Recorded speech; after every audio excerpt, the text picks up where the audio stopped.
No, but I'm saying for like the open and stuff, you're not using.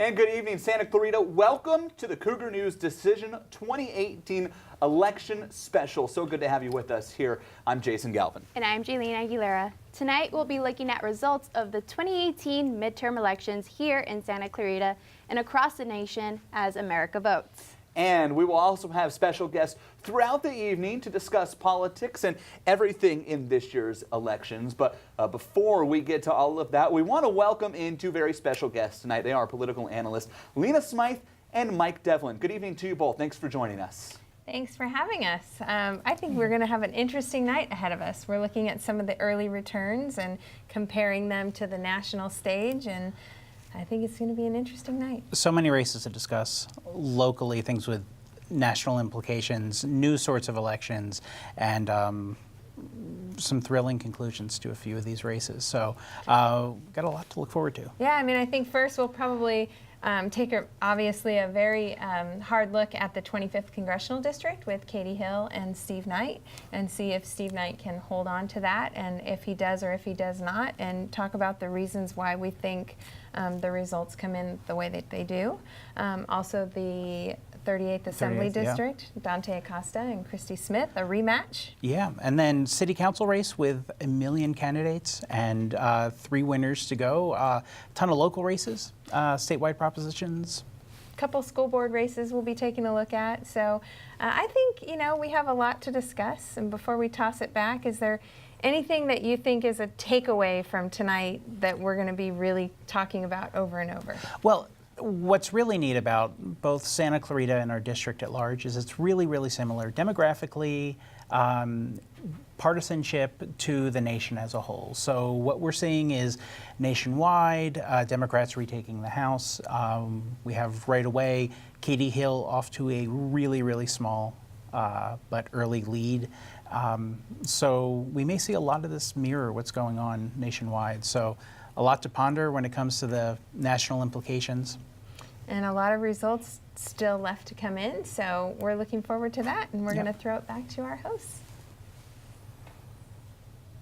All right, Lena and Mike, thanks so much for joining us tonight. We look forward to hearing your insight here throughout the evening over the next 3 hours of live coverage here for politics in Santa Clarita. Well, we'll speak to local candidates after their election parties tonight. Cougar News reporters are out right now at those parties, gathering interviews and reaction from all of our local leaders. Let's get a look at what they've had so far.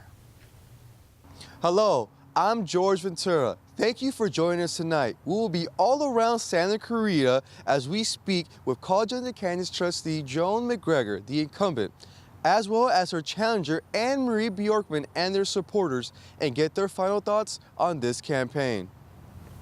All right, thanks guys. I'm Antonio Curiel. And I'm Elizabeth Medina. And we're here at the Canyon Club in Valencia, where we'll be speaking to various candidates throughout the night at the Democratic Election Party. That's right. More specifically, we're going to be talking to Christy Smith and newcomer Katie Hill. We'll be here throughout the night, keeping a close eye on the numbers. Thanks, guys. Back to you. Good evening. I'm Savannah Birchfield. And I'm Michelle Lutz. We're here at the Republican headquarters in Santa Clarita. Tonight we'll be interviewing our GOP candidates about how their campaigns have gone this election season. We'll also be at Kelly's Steak and Seafood, updating you throughout the night as poll results come in. Back to you guys. Thank you so much, guys. Turnout for the midterms was expected to be much higher than previous years, according to many pollsters. Reporter Luis Villa took the temperature at Santa Clarita's polling stations to see what the attitude of local voters.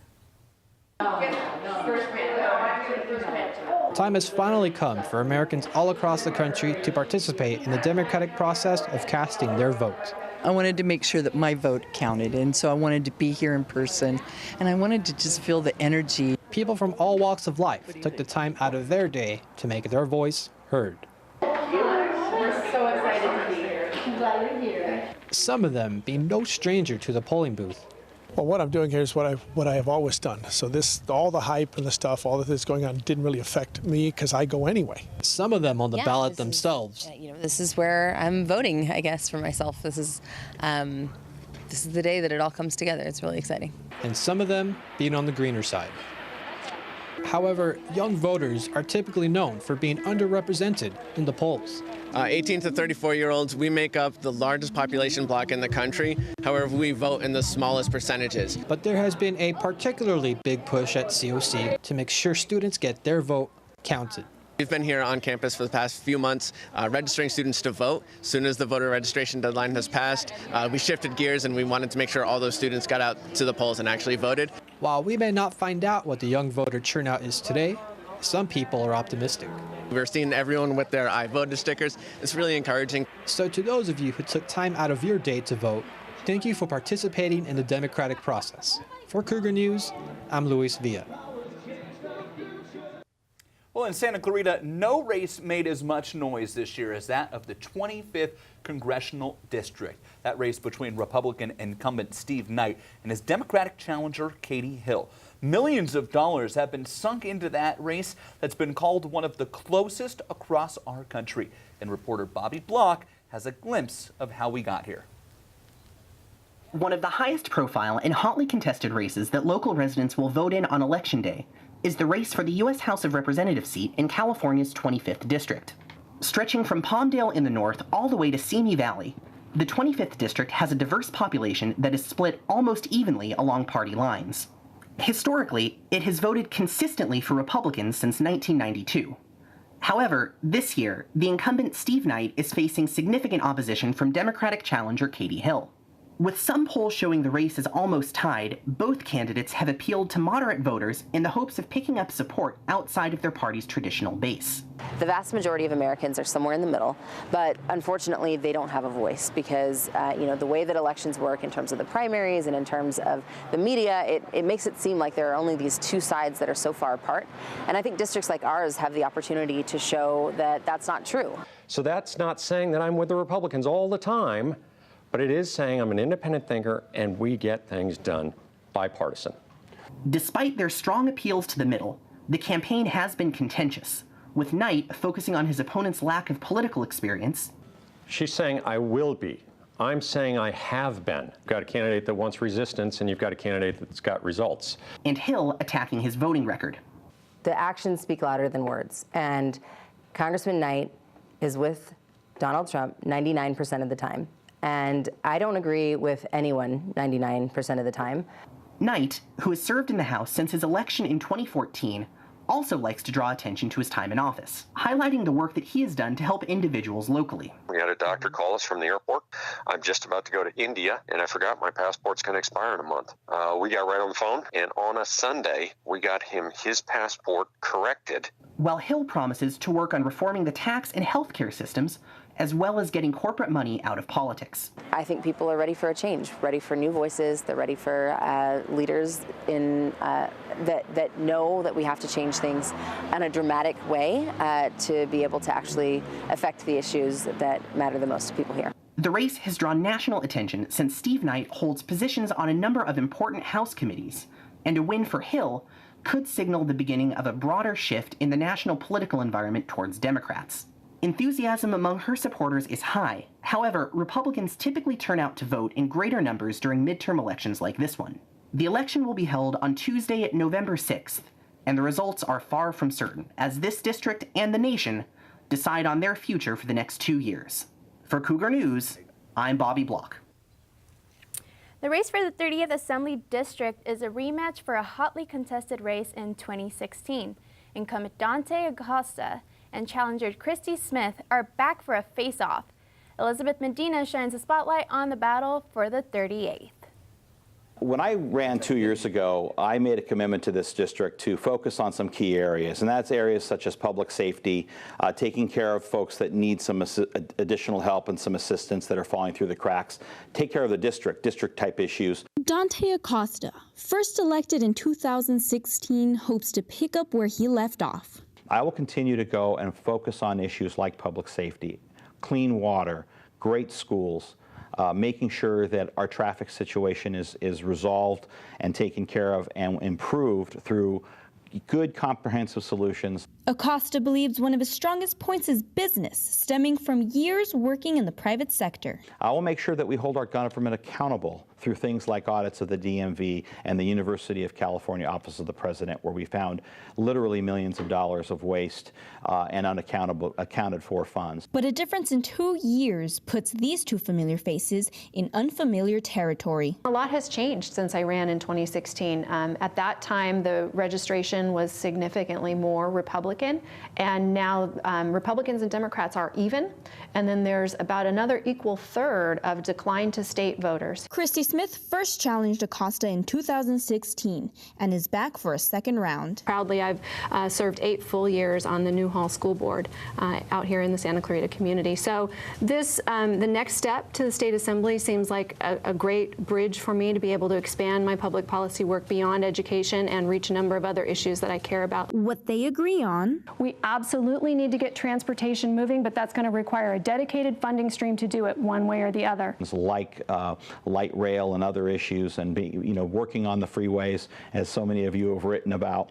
Unfortunately, it didn't pass out of the Senate. That's not true. But where they squabbled was over a bill for Porter Ranch residents impacted by the gas leak. When it comes to working the bill and actually ensuring the safety and security of those residents, getting members of your caucus to sign on, walking across the way and making sure that other senators signed on in a bipartisan manner, which you've been very proud to say that you do, that bill was so significant and so meaningful for those residents, and it absolutely should have been something you prioritized. I did. Acosta is focused on continuing his work for people he believes are neglected. I want to continue my work for people that have fallen through the cracks.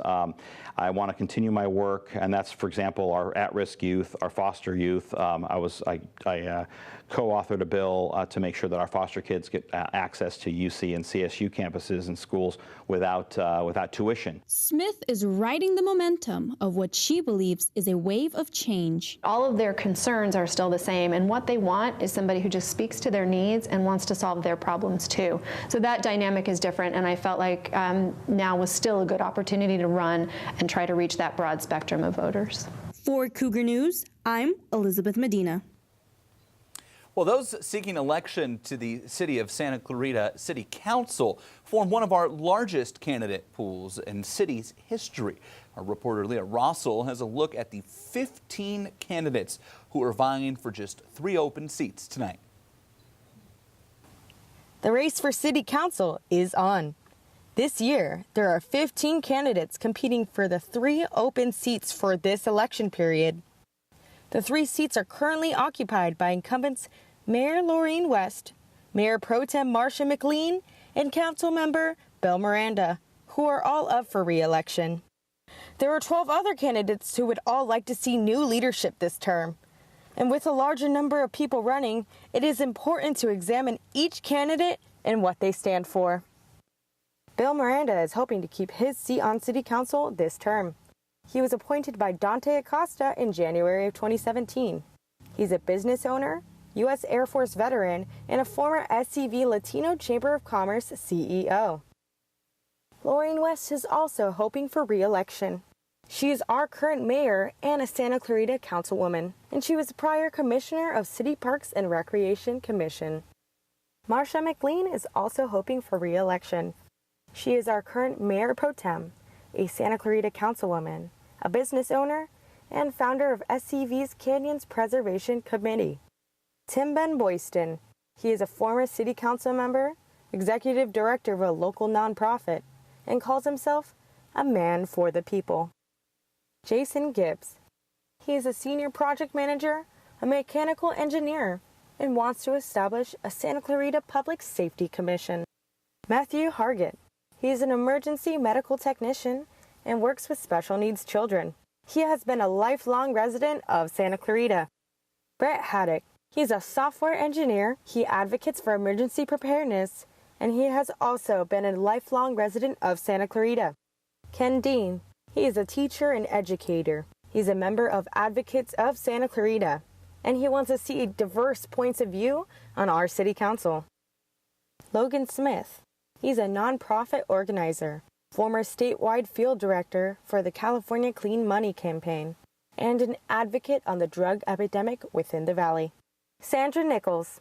She is currently retired, but she views this as an advantage as she can spend her free time working on city council if elected. She is a disability advocate, as well as an advocate for affordable housing. Diane Troutman. She's a leader of a nonprofit organization, the former planning commissioner of Santa Clarita Valley, and former small business owner. Sankalp Varma. He is an Uber driver, and his driver rating is a 4.96. He is a former DVD manufacturer, and he states that he represents a diverse Santa Clarita. Sean Weber. He is a business person with a technological background. He is currently the managing partner at Sedan Group and co-founder of Legal Knock LLC. Paul Wickercheck. Wickercheck is a postal carrier. He is running as an independent and wants change within City Council.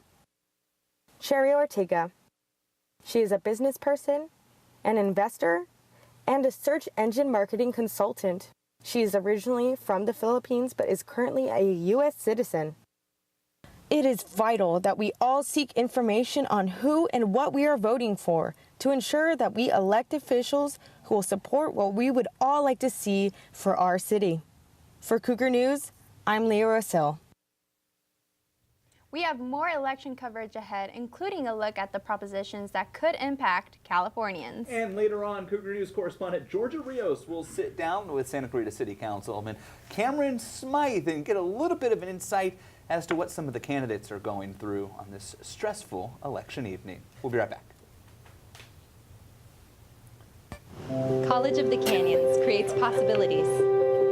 It's a gateway to opportunity. Hey guys. A place where students learn they can believe in themselves. Behind every possibility at College of the Canyons are the people. Together we focus on achieving success, one student at a time. That focus is a reflection of what we value. It defines who we are. We are. We are. We are College of the Canyons.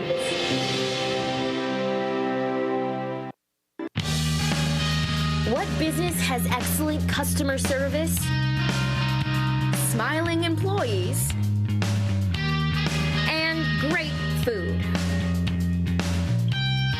Topper's Pizza Place. Eat more pizza.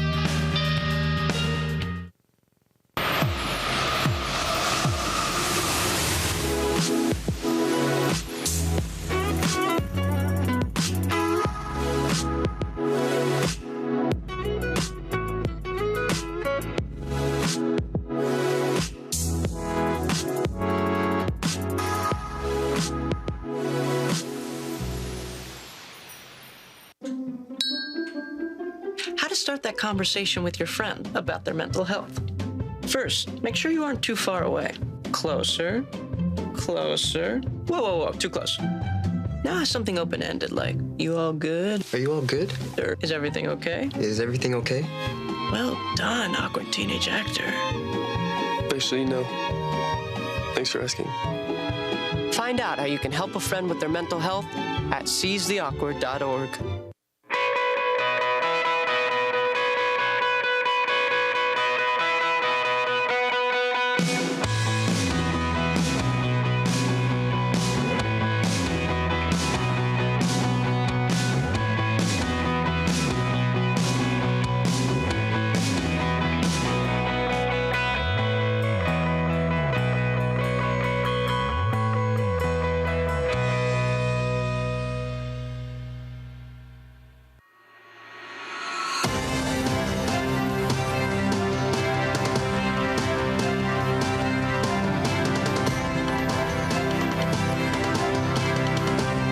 Welcome back. All eyes were on Santa Clarita over the weekend as both candidates fighting to be the next governor of California campaigned in the city. Reporter Bobby Block takes a look at what the final push to Election Day. In the days leading up to the election, we are gonna have a new day in California. Politicians from across the state set their sights on Santa Clarita. And we need to fight for the best of who we are, and we are going to have to speak those truths that must be spoken. All of it a last-ditch effort. And so I think that's why we'll be doing this until Tuesday. Both parties working hard to energize their voters. And we must win this election. In Newhall, people lined the streets to catch a glimpse of Lieutenant Governor Gavin Newsom and Senator Kamala Harris. Both officials spoke in support of local candidates Katie Hill and Christy Smith. Let's elect Christy. Let's elect Katie. A few miles north, supporters were meeting with GOP gubernatorial candidate John Cox. The people that have run this state into the ground are going to be removed on Tuesday. The candidates addressed what they identified as the key concerns for voters. What I've realized is that there are a few core things that have inspired people to be motivated by this campaign. The Republicans emphasizing lower taxes. We're going to start by repealing the gas tax. The Democrats addressing social issues. Racism, anti-Semitism, sexism, homophobia are real in this country. Let's speak those truths so we can deal with them. Their rhetoric seemed to resonate with those in attendance. Yes, I have my daughter, Kira. She's 10 years old, and we wanted to show her how democracy works. We just need a total change, and I think John Cox is the man to do it. The speakers were determined to transform the energy of the audience into action. The most important thing, ladies and gentlemen, is for you to keep working hard to get the vote out. At the Democratic rally, audience members were encouraged to line up and volunteer. New volunteers were given instruction on how to canvass effectively. These are lower propensity voters. These are people who are bad at voting. So we help them visualize and execute their plan for voting. Both sides are hopeful about their chances of winning on November 6th. It's always possible to push it over the end. Why were we out here today? To see the new governor. Democrats are counting on the energy of their supporters to flip the district, while Republicans are confident that local voters, who have traditionally sided with them, will continue their support. Late October polling indicates an almost even split between the parties. The election will likely be decided by who is able to more effectively turn out their base. For Cougar News, I'm Bobby Block. Well, Senator Dianne Feinstein has held her seat since 1993, but for the first time this year faced opposition from a member of her own party in the general election, State Senator Kevin De Leon. Lena Thacker sheds light on the fight between two longtime Democrats. The 2018 United States Senate election will take place on Tuesday, November 6th, to elect a member of the United States Senate to represent the state of California. The two candidates are four-term Democratic incumbent Dianne Feinstein and President pro tempore of the California State Senate, Kevin De Leon. Recently, Leon and Feinstein participated in a discussion about their visions for both the state and the nation. Public Policy Institute of California hosted the discussion, and it was moderated by PPIC President Mark Baldessari. The first major topic addressed was immigration policy, and both expressed their plans of action and opinion. There is a real need for a major immigration bill, and I believe that if Democrats control the United States Senate, you will see one come out of the committee and you will see one be passed by the Senate. We need to do something immediately on this issue. We have a White House that has politicized ICE and is use it as a weapon for their own electoral gain throughout the country. Sexual misconduct, specifically in Sacramento and in the case of Brett Kavanaugh, was also discussed. This is a cultural issue, and it's a societal issue that impacts all of our spaces. And I think men in particular have to take a very strong role, a leading role, to deal with this issue first and foremost, because it is men who are the vast majority of the perpetrators of both sexual assaults and harassment in this country. As long as appointments are made in the way they're made, which is the president has the authority to make a judicial appointment, and it's an advise and consent process. The problem is there's very little advice when the parties are different in the executive branch than they are in the legislative branch. There isn't the amount of consultation that would go on if this were a Democratic president with Democrats on the committee. While the Trump administration's beliefs and actions were questioned, Leon and Feinstein stressed the importance of Democratic influence during these times and the importance of voting. These are very dangerous, consequential times in our nation's history. We are in a battle, we are engaged in the battle for America's soul against a president without one. What changes things are elections. And that's the important thing, I think, that has to happen here.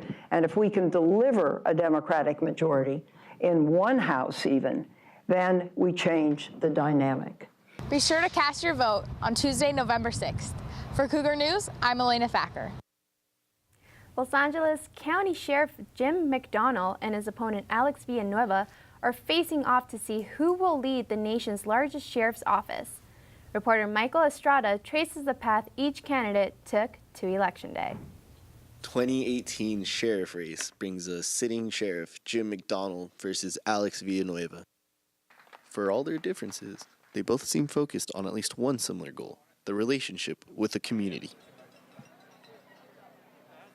Alex Villanueva spoke in Glendale, answering the public's questions about cannabis, racial profiling, and concealed carry weapons, amongst other things. For starters, we have to relay the process involved and how we investigate the situation from start to finish. And we have to relay the process that we're going to take, how we're going to investigate it, how the district attorney's office has a force shooting rollout team. They do their own independent legal analysis of the shooting, for example. And then our own department internally does their own investigation of the process to see if it was justified. Was it preventable, possibly? Is there things that we could have done better to prevent the outcome? So there's a lot of things we need to learn in this process. Sometimes it takes place in very contentious times.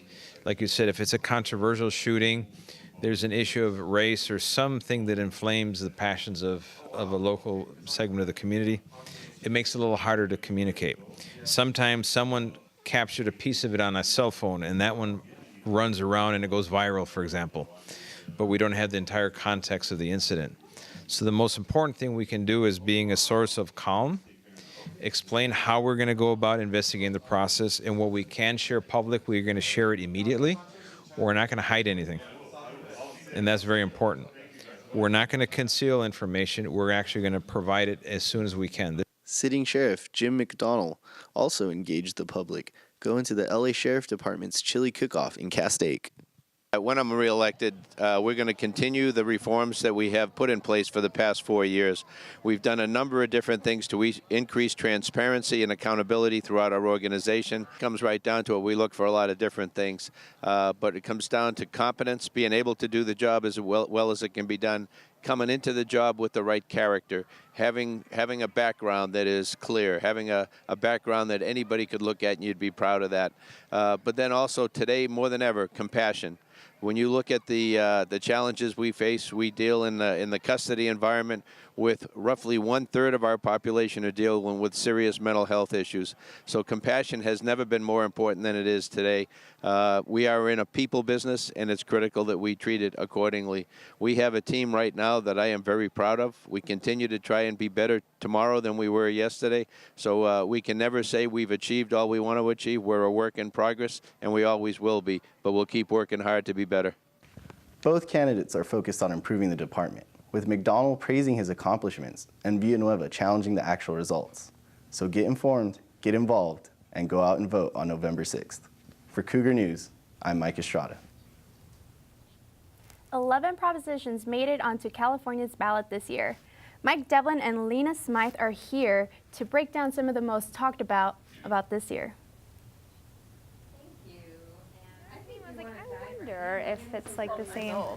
And yeah, Proposition 6 has probably been the most high profile for sure by my standards. I mean, I feel like, and right now it is no.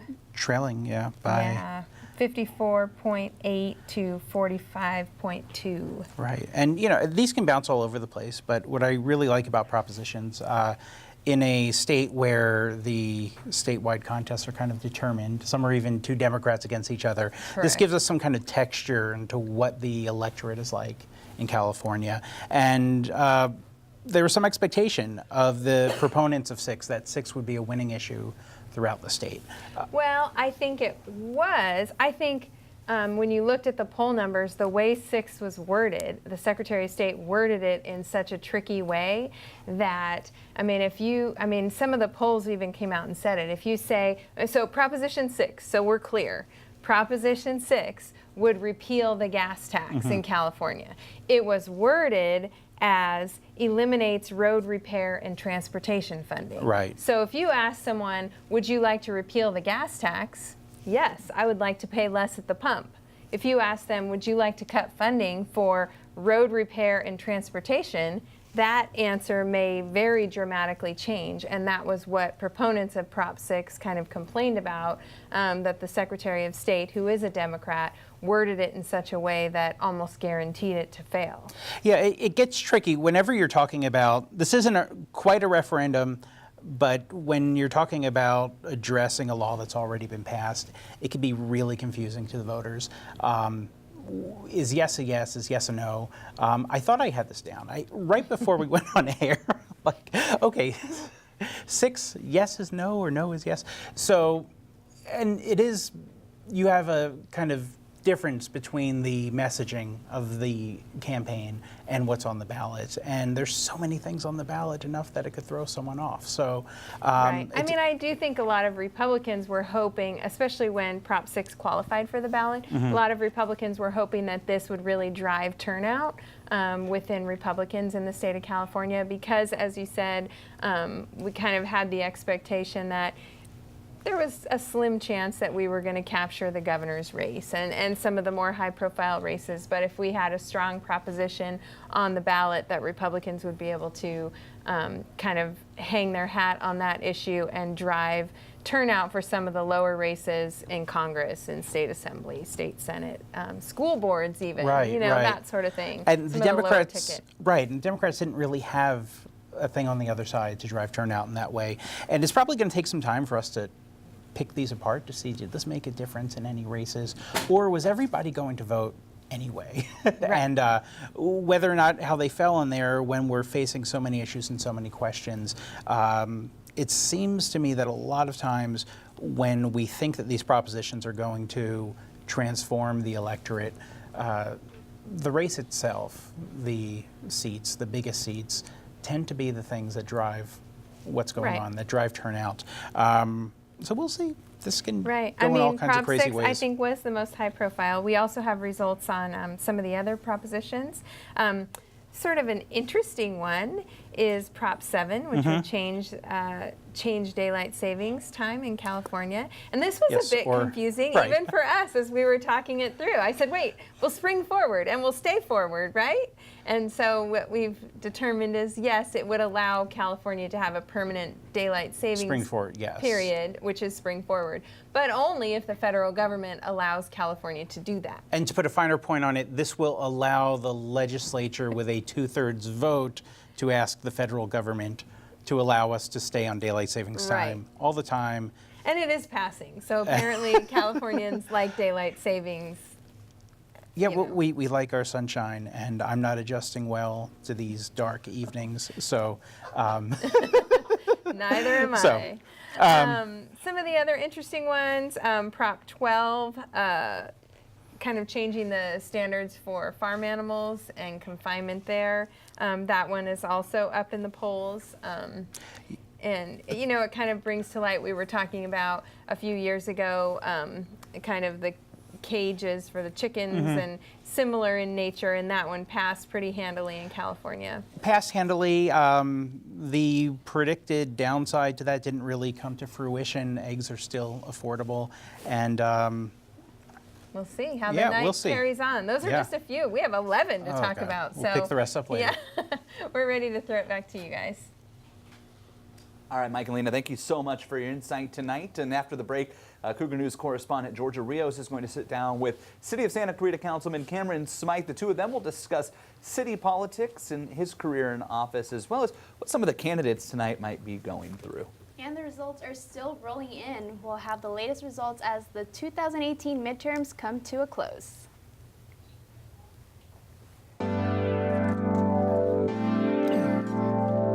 They've been very caring. They care about every single student that's in the class. Yeah, everyone seems to be like pretty friendly with each other. Like no one's really afraid to ask each other for help. Working with other people, not being ornery, actually, listening to what people say, collaborating with them to create a really good product. It's great to use the same stuff the pros use, especially at a community college. Hopefully we give them a pathway to have their creativity showcased. I've gotten a great education. I love the access to equipment. I've made lifelong friendships. I have great teachers.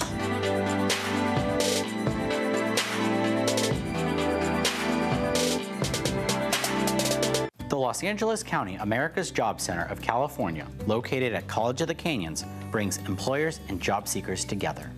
The center offers a variety of free services for businesses looking to recruit, train, or retain quality employees. They actually helped me get the position that I have right now. Job fairs, industry-specific hiring events, and customized recruitments are held regularly to meet employers' immediate and future workforce needs. Customized job skill training is available to help your current and future employees learn new skills or upgrade existing skills. Center staff is knowledgeable, friendly, and refer only the best applicants for employment opportunities. It is very exciting to go to these job fairs and find people that are local and want to stay in the community and work for Donaldson Company. We have found qualified, quality people through the America's Job Center. Visit WorkSantaClarita.com to learn more about how the America's Job Center of California can support your business.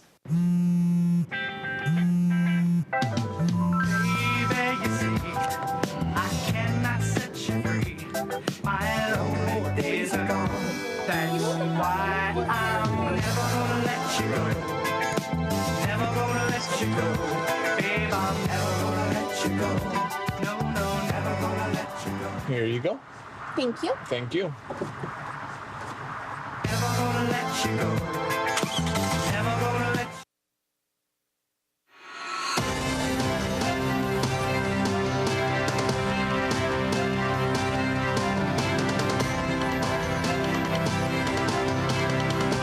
And welcome back here on this election evening, Santa Clarita. Thanks so much for tuning in. Still 2.5 more hours of live election results coming your way here. But right now we want to turn it over to Cougar News correspondent Georgia Rios. She's live in our studio with a special guest, Councilman Cameron Smyth. Georgia? Thank you so much, Jason. I'm here with Santa Clarita City Council member Cameron Smyth. Welcome and thank you for coming tonight. Thank you. Happy to be Definitely here. busy. So. Busier for some people. Absolutely. A little bit more. Not for you as Not much, for me right? as much, no. Not That's like nice. usual. So can you tell the viewers a little bit about your political history? Sure. You know, I've been involved in Santa Clarita politics, seems my whole adult life. My father was first elected to the city council in 1994, and I helped out on his campaign, and that's where I really got an interest because, as we're learning tonight with how many races are close, I got that education on my dad's race because he was elected on election night by 8 votes. And then after a recount, he doubled his lead to a whopping 16. So I've always learned from that about the importance of every vote counting.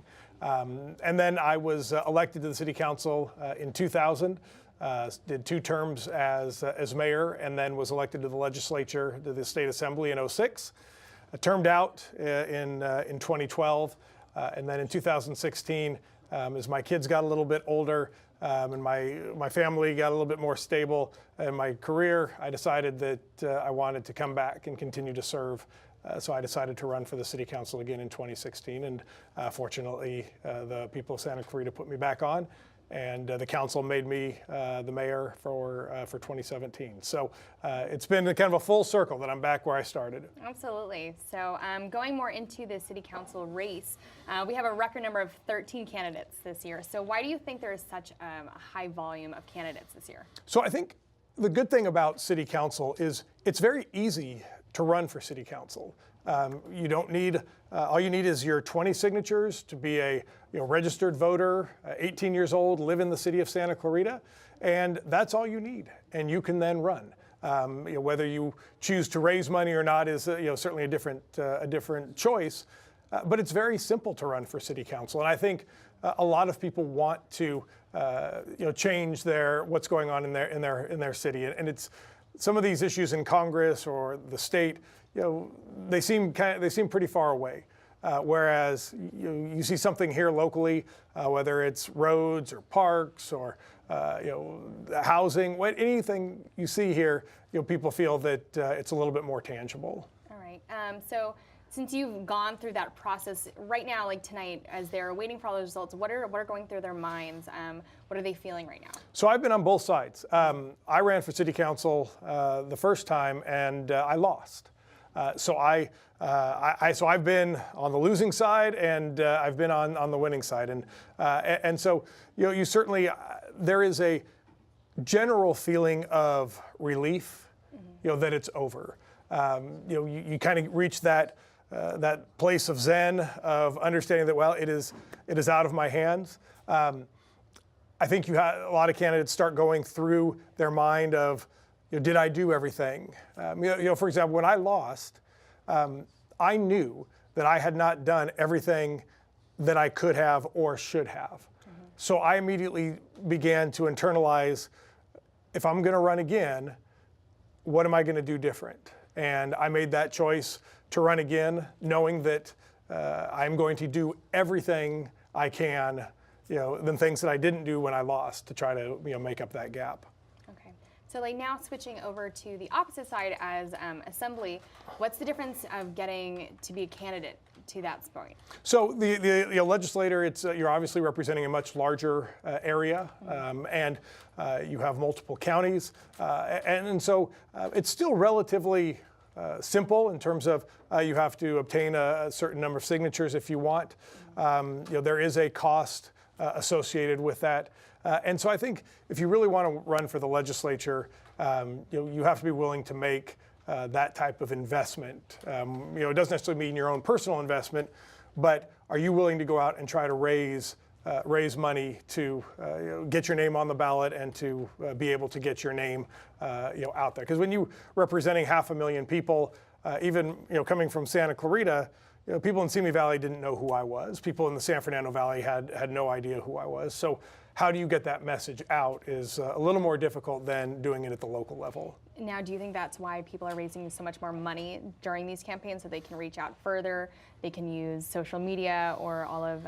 I think it's shocking, when you think about the amount of money that's been poured into these races, and you just take our congressional race here, Reuters referred to it as the single most expensive congressional race in the country, and you're going to be looking at over $20 million, for a congressional seat to represent 700,000+ people. I mean, that's a very your vote to investment ratio is pretty high, and I think in some ways that can be discouraging to people. And I think that's why some people like to run for local office, because they don't have to raise $1 million. To most people, trying to raise $100,000 seems almost impossible, let alone millions. Whereas again, at the local level, you don't have to do that. You can raise 20, 10, you don't raise anything if you don't want to, and you can still be on the ballot and have your voice heard. All right, so with all of your experience in Sacramento, to all of the candidates who don't have that much experience in the politics game, what advice can you give to them? What are they going to need to know if they do get elected? Well, I think it's always surprising how much more there is to learn. I felt when I got elected to the legislature that I was as prepared as anybody. I was a staff member for a state senator. I had served in local government for 6 years. I felt that I was pretty well prepared. And even then, you just didn't realize the breadth of the reach of California and the state government. And I think that even happens at City Hall. A lot of people that run, all they see is what's on the city council meetings. All they see is the giving of certificates and going to community events. I equate it a lot of times to people only see Michael Jordan or Kobe Bryant, LeBron, in their performance. They don't see that after the game, Kobe Bryant's back there lifting weights right after the game, or the thousands of extra shots they take to make themselves better. And so people don't always see the amount of studying and the amount of work that has to go in to make it look a little bit easier. When you come to a city council meeting. I always, people try to sometimes say that, oh well, your decision's already made up before you vote. And so And the truth is, sometimes it is because I've done my homework. You know, it's not because I don't want to hear what the public has to say.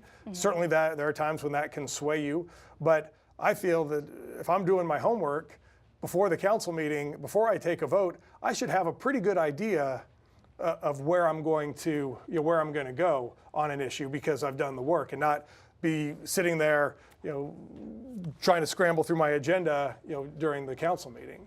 Yeah, so just being that much more prepared and everything. Yeah, absolutely. And again, it surprises you. I know Bill Miranda felt that way after he was appointed to the council, that just the volume of work that goes into it, I think catches everybody by surprise their first their first go around.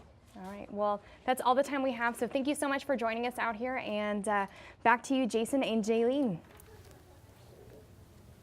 All right, Georgia, thank you so much. And now we have reporter Michelle Lutz, who is standing by with Joe Messina. Actually, we'll get to that in just a few moments. Take a break and be back with more here. You're watching Decision 2018, the election special, here live on SCV TV. So they say it's a man's world? I don't see anybody's name on it.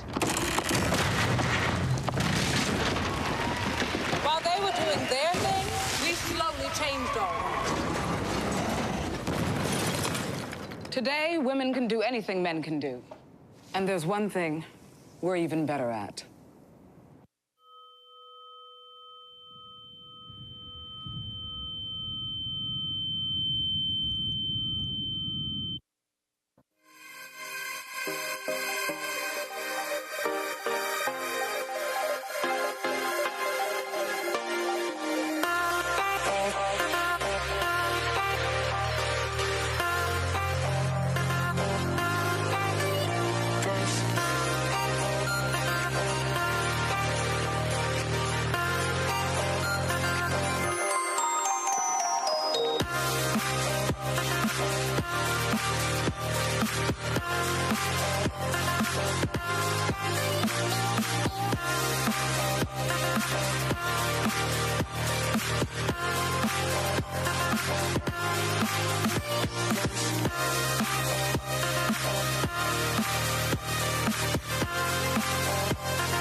And welcome back.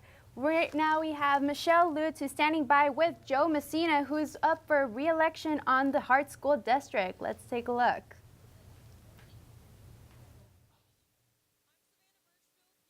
GOP Watch Party, and I'm here with Joe Messina. To start off with, how's your evening so far, and what are you hoping to see in the polls? Well, I think it's going well so far. Look, a lot of excited people here. They want to see what the results are going to be. I'm excited because I believe that Steve Knight will retain his seat, that Dante Acosta will retain his seat, and that most of the, if not all, most of the local Republicans that have seats in education and on the city council will maintain. Another question for you. If you are reelected, what would you like to continue? Well, career tech ed is a longer road than I thought it was going to be. I figured it'd be a lot easier to implement. Now, we've done a really good job to where we're at now. We work well with COC.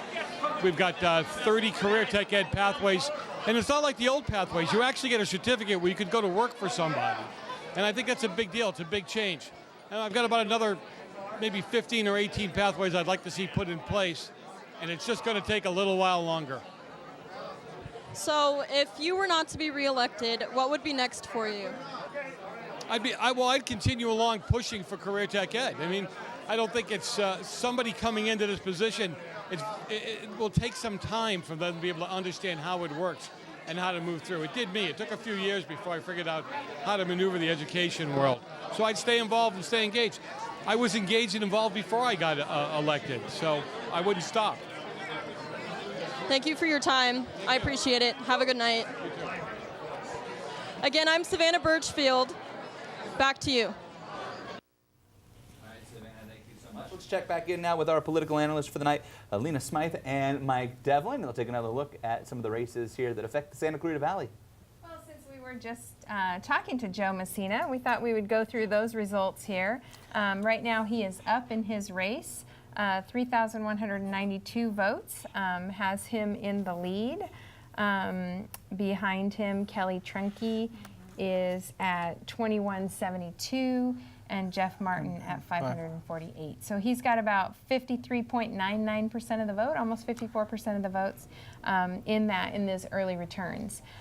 There is another Hart Board member who is up. Bob Jensen is also up. Yeah, and that's a bit closer. Bob Jensen with 2,814 votes to Donna Roberts' 2,338, and Chris Worth 406. So Joe Messina, kind of a lightning rod for controversy, but a skilled political operator. And an incumbent. And an incumbent. I think when you talk about school board members, there's so much on the ballot. I think that incumbents in school board, in city council, have a really strong advantage once you're elected. Really, you would have to, I know Joe Messina has faced some criticism from people on the other side of the political spectrum from him, but he's, winning re-election by a pretty strong margin on the early returns. Anything can happen as the night goes on, but he looks pretty strong. And like you said, Bob Jensen's a little closer, but still a pretty nice early lead for him when those first returns come in. Sure, and we're pretty new into this whole world of districted voting areas for school boards.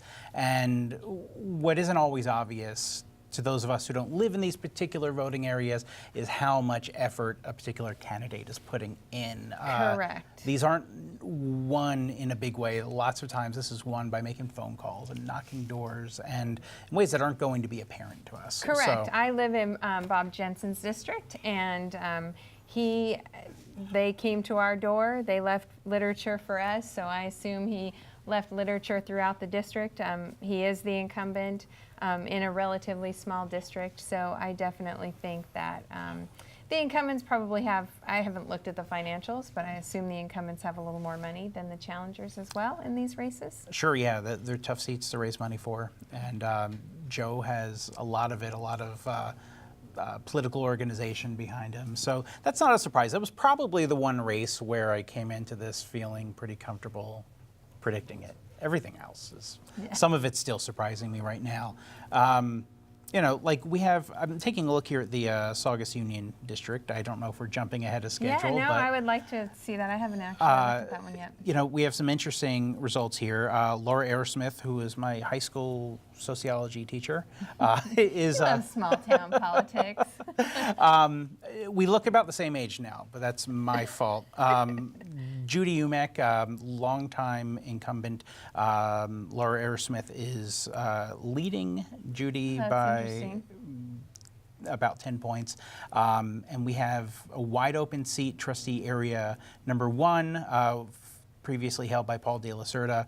David Barlavi is ahead, but this is a tight race. And I live in this... Very tight. I'm looking at that one as well.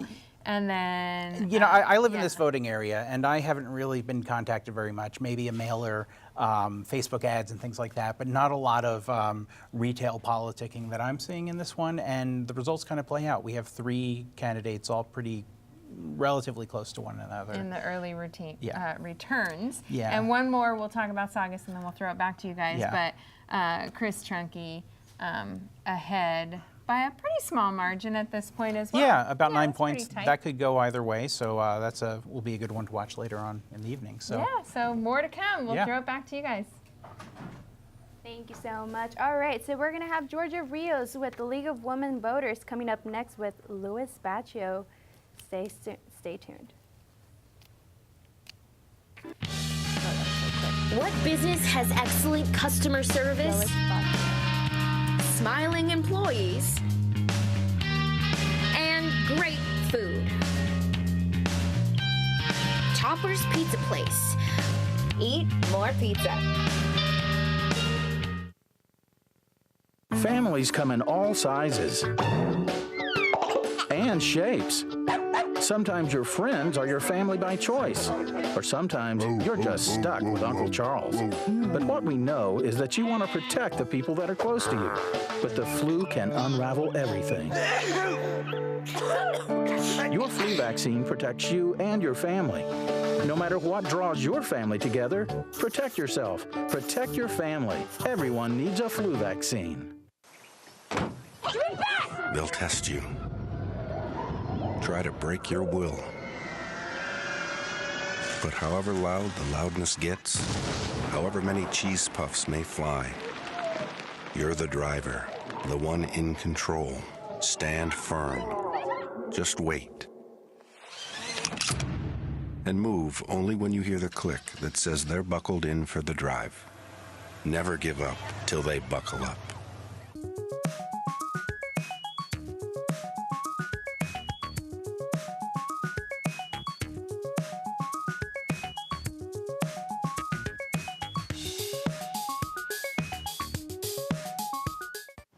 College of the Canyons creates possibilities. It's a gateway to opportunities. A place where students learn they can believe in themselves. Behind every possibility at College of the Canyons are the people. Together we focus on achieving success, one student at a time. That focus is a reflection of what we value. It defines who we are. We are. We are. We are College of the Canyons.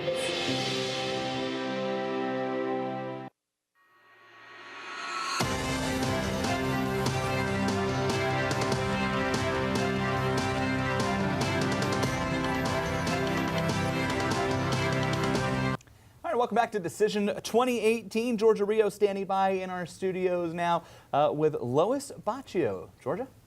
Thanks so much, Galvin. Jason, I am here with Louis Baccio with the League of Women Voters. Thank you so much for coming in tonight. Thank you so much for having me. All right, so let's get started. Can you explain what the League of Women Voters are and sort of what your role is within the program? Okay, well, that's a long and historic subject. The League was put into action just right after women got the vote all those years ago for the 19th Amendment, allowing women to vote. And it occurred to ladies that they really hadn't had the opportunity to run organizations before. So they needed to come together and find a way to encourage women to vote, to utilize their new ability to be as a part of the American franchise. And that started this great tradition. The League is all over the United States, and we are brand new here in Santa Clarita. Our chapter began about 18 months ago. Okay. And kind of decided, came together. Patty and I, you'll be meeting with Patty soon, so I'm not going to introduce her yet. But, and a group of other ladies decided that it was time for are coming together and encouraging women to utilize this important right that we have. We realized in the last general election that many women were not voting and not taking advantage of that important thing. So that's what it is. So how do you reach out? What events are you doing to reach out to the women voters within Santa Clarita? That's a good question. We've struggled. Being a brand new organization and understanding how to market ourselves the best way. Luckily, very luckily, we've partnered with College of the Canyons, so that's why it's such a great honor to be here tonight as part of the continuum of discussing voting. And so we've been able to utilize that partnership to expand our outreach into the community in many ways. the events that we've held so far over this past year, we held one activity on civic engagement, and deliberative dialogue, where we learned, went around the room learning how to discuss very hot issues which divide our nation right now in a way that we could come to some common ground. It was a really great activity. Our chapter is dedicated to nonpartisanship, and civility is the #1 modus that we espouse. And so before we did anything, we wanted to make sure that people understood that when they came to one of our meetings, they couldn't talk politics. They have to go outside to talk politics. Really what we're about is understanding ballots, educating our community to understand about the voting process, and really to get into the nitty-gritty of reading the ballot. And so that was the first thing we did. And then since then, we've had a couple of other activities in preparation for this election night. One was we did a forum on the candidates for the city council. And in addition to that, we did an activity which allowed people to understand the propositions. A group of our members were trained in understanding how to, let's say, interpret the propositions. It's a big ballot this time, and understanding how to go down the ballot with the props was really important, and that was a great activity. So by doing the different debates and the forums, do you think that the League of Women Voters have made an impact, at least during this election? Well, I hope we've made an impact. What I do think is that, that I know is that we've impressed people with our ability to be civil about our political process. And so, like you had said, you were in connection with the civic engagement at College of the Canyons. How important is it to now move to colleges and get the young voters, since they're now going to be the ones that are going up to the ballots? How important is that? Well, it's personally very important to me. I'm on the back end of the boomer culture. And when I was just coming up through the ranks, I was very upset that we were sending young men my same age to a war through a draft system, but yet they were not allowed to vote yet. Voting age at that time was 21. And so I personally was very involved with ensuring that young people had the opportunity to vote, enabling them to help design their own future as an American. And then again, later on, I lived in the UK, and at that time it was not possible to vote while I lived there. And so a lot of expats living overseas got together and did a tea party thing in reverse, where we sent tea bags to all of our senators, and a Voting Rights Act that was passed, allowing people who are living overseas to be part of the voting system. So voting is very important to me, and in particular, the voting of the youth, because it's their world that we're voting for. It's their world that will be designed from the leadership that's selected through our process. All right, well, that's one way to end a conversation. That's all the time we have. So thank you so much for coming in, Lois, and back to you, Jason and Jailene.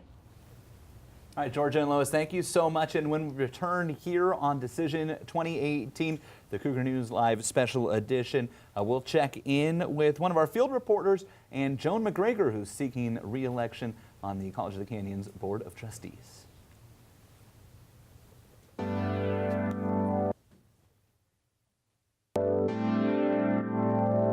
They've been very caring. They care about every single student that's in the class. Yeah, everyone seems to be like pretty friendly with each other. Like no one's really afraid to ask each other for help. Working with other people, not being ornery, actually, listening to what people say, collaborating with them to create a really good product. It's great to use the same stuff the pros use, especially at a community college. Hopefully we give them a pathway to have their creativity showcased. I've gotten a great education. I love the access to equipment. I've made lifelong friendships. I have great teachers.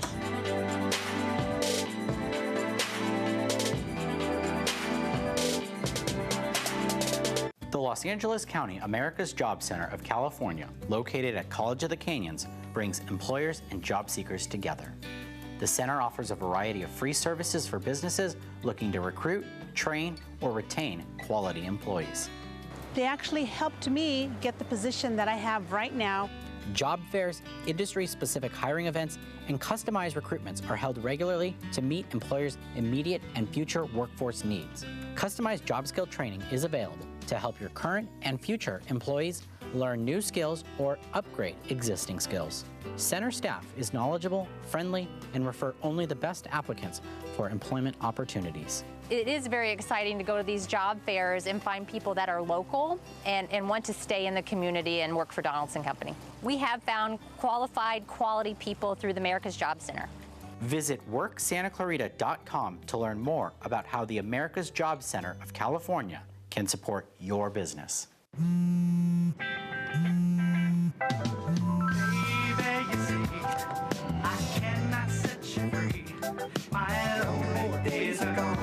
That's why I'm never gonna let you go. Never gonna let you go.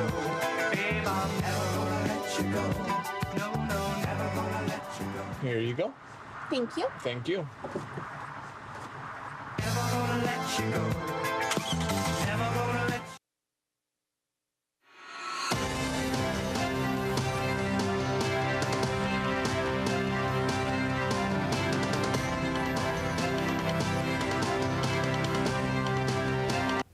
Welcome back to Decision 2018, and one race we're keeping a close eye on here this evening is that for the College of the Canyons Board of Trustees, where Anne-Marie Bjorkman is trying to knock off 25-year member Joan McGregor. And right now, Cougar News reporter George Ventura is standing by with Joan McGregor at the Claim Jumper in Stevenson Ranch. Hello, everyone. We are here with Joan McGregor, the incumbent. Joan, thank you for joining us. Thank you. One of my first thoughts is, now that the whole campaign is over, we're here night of the election, what's thoughts, feelings, emotions that's going through your mind right now? Well, I'm excited that the campaign has reached a conclusion, or will reach a conclusion later tonight. I think actually some people are still voting because it's not quite time yet. But I'm really pleased. I think my campaign committee has done a wonderful job. They're off celebrating. We're at Claim Jumpers, and they're off in another room celebrating, because I think we all feel that we have worked very hard for this campaign, trying to get my message out to the voters in my district, which is District 5. Ethan, do you feel like you did everything in your power to get your message out this time? Well, you know, I did all I could. Obviously, signs are up and banners, and I sent mailers out to people. I did have the one debate, which I thoroughly enjoyed, which was done with SCV TV and Cougar News and others, the Signal and the radio station, and I appreciated all of that. I had hoped to have a debate on campus for our students, but that just didn't come together. So, yes, I think I did. Do you feel that that debate helped out your campaign at the end? I think so, because people that saw it definitely saw that I have the background, the experience, and the information that was needed to answer the questions. And I think that, again, I hope that that will carry me through this election. Ethan, any last message you want to give out to anyone that basically supported you on this campaign? Thank you. Really appreciate it. I had people walking and canvassing at weekends. I had people standing on street corners with me, waving banners in the area, the district area. I had people that really contributed, people both financially contributed and also their personal time and effort. So I just want to say thank you so much to the electorate and to my committee and the people that supported me. Thank you, Joan, for taking time for the interview. Thank you so much for coming. Thank you. And let's take a look now at some of the results that are just in for this race between Joan McGregor and Anne-Marie Bjorkman, who is challenging McGregor. And with just under 5% of the precincts reporting right now in the Santa Clarita Community College District 5 race, it is McGregor, the incumbent, who is in the lead and out to about a 25% early advantage. Again, less than 5% reporting here. It is very early in that race. All right, now let's toss it to Claim Jumper with Adele. We are now here with Adele Alonso. Adele, thank you for at least taking the time to interview. My pleasure. My very first question is, why do you have this such big support for Joan McGregor? Oh my goodness. Joan has earned my admiration, my support, because she is the kind of trustee that even after all these years continues to be as engaged in the process of being a trustee. She does her homework, she reads the agenda, she comes up with very good questions. She's really attuned to monetary issues like the budget and all kinds of expenditures. So I really appreciate her attention to those things. I think we have an obligation as trustees to provide some oversight over the expenditure of funds from a public institution like a college. Now, what role did you have to help her through this campaign this year? Well, I've been a fervent supporter, so I've tried to do my very best. You know, Facebook and social media is great, so I've been posting lots of encouraging words about Joan and positive things about her on my Facebook page. But I volunteered to create her website, and I maintain her website, so that was the one thing I could do. But I have canvassed for her. I went out and canvassed, and I've also put out signs around the city, so I've tried to do my very best to support her. Spread the word around. Absolutely. Amazing. And my very last words is, do you have any message maybe for anyone that supported her on this campaign, to supporters? Any message that you'd like to give out? Just to thank them for their trust in Joan, and I'm very optimistic that she will win tonight, so that she can continue to serve this community and the students who attend COC. She's been an excellent trustee. I see her as a role model, and really do believe that she can continue to do the fine job that she's done already. Do you feel that the debate that she had with the SCV-TV with Ann, that it helped her with voters? I think so. She has the data. She has information. And unlike people who are just running for the first time, and I was there just 2 years ago, you don't have a history with the college and a lot of the insight that comes from experience. And Joan has a lot of history with the college, so she has a lot of experience and can cite examples of things, you know, not just say career tech education, but she knows what those programs are. And she promotes them all the time. You know, she's known, I don't know if you know this, but we have a beautiful publication that lists all the career technical education programs on our campus, and it's updated annually or every 2 years. And Joan carries those in her trunk. Everywhere she goes, she's promoting the college and talking about all the wonderful programs at the college. There is no better ambassador for the college than Joan McGregor. Thank you, Adele, for taking the time for the interview. Of course, Yeah. my pleasure. Have a good night, okay? Yes, thank you. Thank you so much, George. All right, so now we're going to be talking about congressional, assembly, and council races with our very own analysts, Lena and Mike.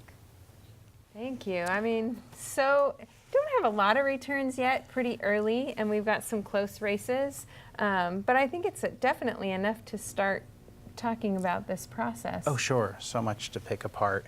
Like we were saying, the 25th is right where America is. And I don't think a lot of people saw this coming through the years.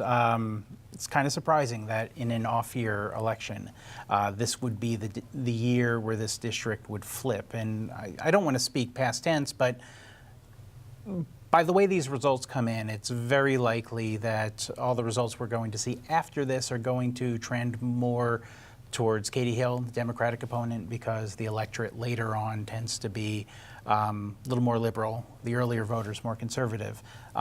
So I don't want to get too far ahead because we're talking about something Still that an is if. literally 50-50. Right.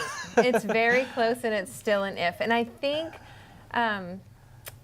regardless of what happens, when we look at this race, you have very much a national campaign that was vaulted into a local race. Mhm. I mean, I really feel like Katie Hill's messaging was very consistent with the kind of battleground races throughout the country.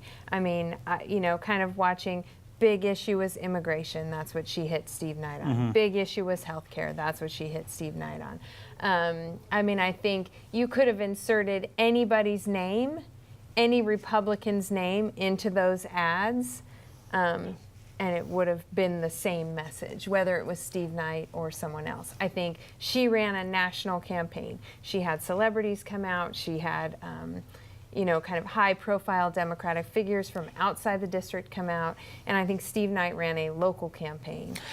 Yeah, it's as though she made a conscious decision not to battle him on that turf. Although she is local, Steve Knight's been around in politics for substantially longer and has roots in a large part of this district, so why even bother taking him on? At the same time, as the general election results told us that in 2016, this district is willing to vote for a Democrat should things shape out, you know, play out that way. And so presumably that made Steve Knight vulnerable on a lot of local issues. It made Steve Knight vulnerable when it came to his distance to Donald Trump, because Donald Trump is about as unpopular in this district as he is nationwide. Put him in a tough place because he couldn't really function being a rebel, I guess. So he decided to play it safe. And that's what he's done with this election for the most part. He hasn't raised a lot of money, hasn't spent a lot of money. I mean, I think money says a lot, too. I mean, when you're talking about, I mean, he was at a vast financial disadvantage. I mean, she raised millions more than him. I mean, I have to say, you know, I know we're on opposite ends of the political spectrum. And so I have to say that I found her messaging to be a bit disingenuous, to call herself the grassroots candidate and I'm not, you know, beholden to any interests. Yet when you look at their campaign financials, and I haven't dug into every single one, but when I pulled them up today and looked at the most recent financials, almost all of her money's coming out from outside the district. And in Steve Knight's column, I'm seeing Valencia, Palmdale, Simi Valley. I mean, it's kind of, that was much more grassroots to me from a fundraising standpoint. And she had millions in independent expenditures dumped into her campaign. So I think you can't really say, you can't say I'm a grassroots candidate and then have millions spent on your behalf.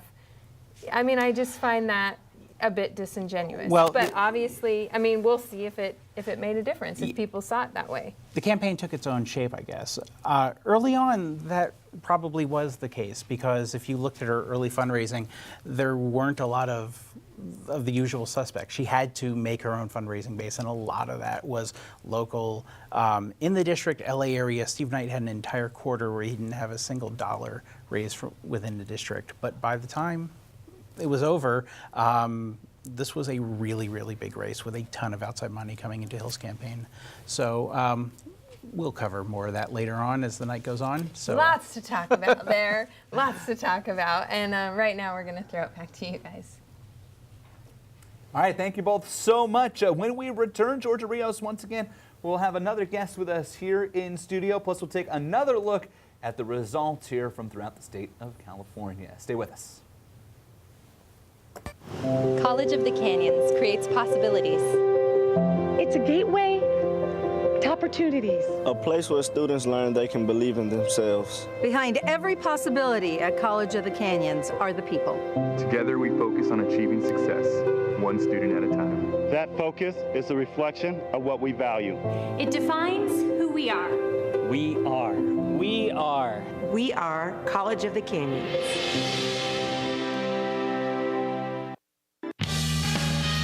What business has excellent customer service, smiling employees, and great food? Topper's Pizza Place. Eat more pizza.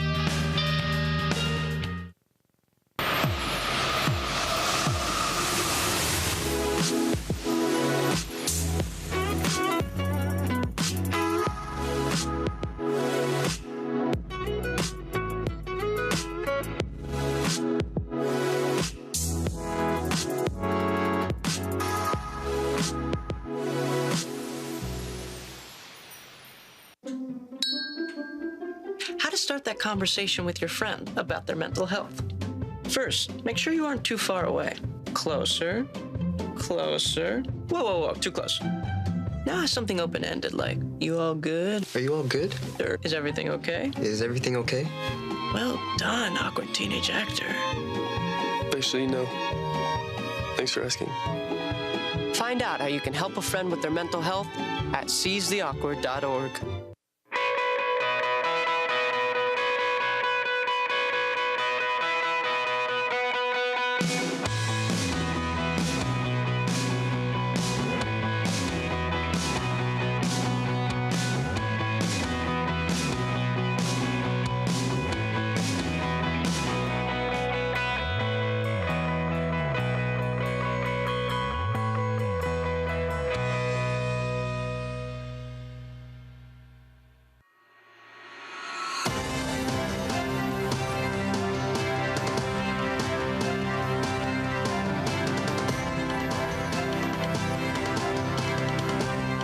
And welcome back. Next up, we have Georgia Rios with Patty Robinson. Georgia?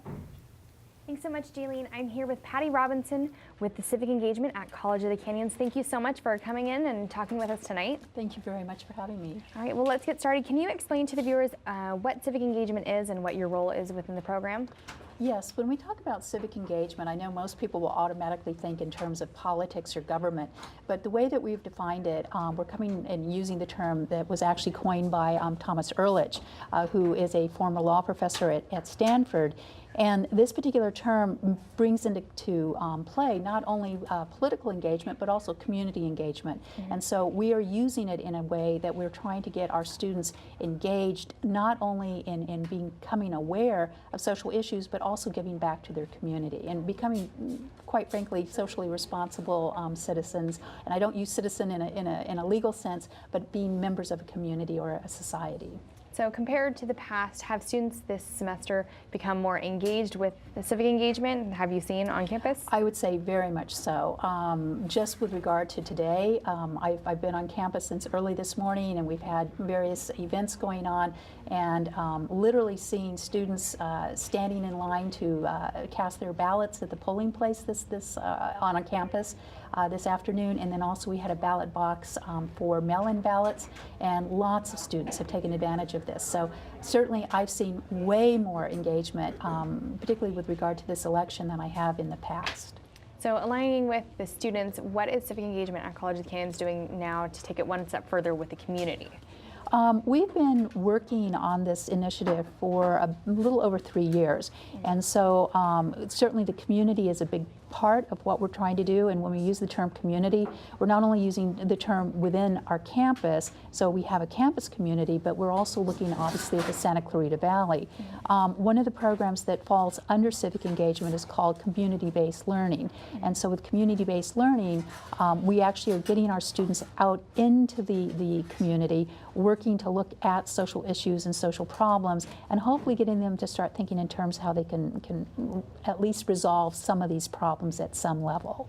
And when students are thinking that, can they go out and start taking it from just thinking about it to actual action? Yes, and so that's one of the big things that we're actually working on right now. In the past, we've typically had students go out and volunteer. We don't even like to use that term now because oftentimes what happens with volunteerism is that it takes on a charity kind of model. And so you tend to look at the community from a deficit kind of attitude rather than an asset-based kind of community building model. And so what we're doing is really taking this from the old service model to one that's actually now emphasizing action. And so with the students, not just based off this election, but what are they doing within civic engagement on campus? Are they creating groups? Are they reaching out together? Is it more individualistic? It can be both, but what we're really trying to encourage is getting students to work in groups. So they're working as teams, that they're collaborating together. They're building what is called social capital, because that's one thing that's really missing in today's world, and particularly among young people. And so what they are doing is looking at all kinds of social issues, and in fact right now we're building what are called social action teams. And we are actually looking to form teams those among our students who are now looking at everything from homelessness to food insecurity. One group is looking at sexual assault and harassment. We have one group that's going to continue to engage the election. Certainly, we've really done a lot this semester to get students involved in the election and to become politically engaged, but this shouldn't just happen, 6 or 8 weeks out before an election. We want to keep this going and build up to the 2020 election. So leading into my question, once the election is over, do you think civic engagement will still continue to thrive? Like, what would you like to see in their future? Oh, it definitely will thrive. It's been thriving very much for the last 3 years as we move this initiative forward. I think now the momentum has actually kicked in even more, not only with regard to the election, but just students really now seeing what they can do to make a difference. We have an incredible group of young people out there that we really have to tap into. When we look at the projections for the 2020 election and how many millennials are out there and who are going to be able to cast a vote, this is our future. These are our next leaders, and so we really have to get them excited about giving back to their communities. And with so many of the students I work with, that's just a given. They are very, very passionate about social issues. All right. And for my final question, how important is it, like, for civic engagement to reach out, like we had talked to Lois Bauchio before, to go out and work alongside of League of Women Voters and other organizations like that? Actually, Lois and I have worked together very closely. We were some of along with several other people, we were the co-founders of the League, and we have really tried to work in tandem. The League is a very important group nationwide, and particularly in California, and certainly for the Valley, we see this being a real connection with College of the Canyons. Having that kind of partnership, I think, is one way that we can really engage our students as well as our campus community. All right, well, that's all the time that we have tonight, so thank you so much for coming into the studio and talking with us. Back to you, Jason and Jailene. All right, Georgia, thanks so much. Thank you to Patty. When we return, we'll check in with one of the local candidates, and we'll also take a look through all the various results that are pouring in to our newsroom tonight. We'll be right back. What business has excellent customer service, smiling employees, and great food? Topper's Pizza Place. Eat more pizza. Families come in all sizes and shapes. Sometimes your friends are your family by choice, or sometimes you're just stuck with Uncle Charles. But what we know is that you want to protect the people that are close to you. But the flu can unravel everything. Your flu vaccine protects you and your family. No matter what draws your family together, protect yourself, protect your family. Everyone needs a flu vaccine. They'll test you. Try to break your will. But however loud the loudness gets, however many cheese puffs may fly, you're the driver, the one in control. Stand firm. Just wait. And move only when you hear the click that says they're buckled in for the drive. Never give up till they buckle up.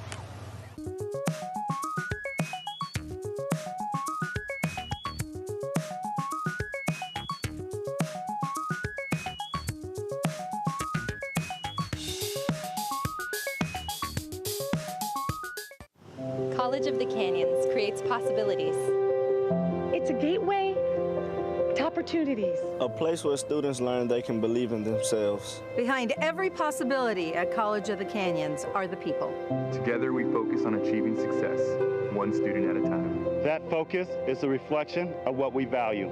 It defines who we are. We are. We are. We are College of the Canyons.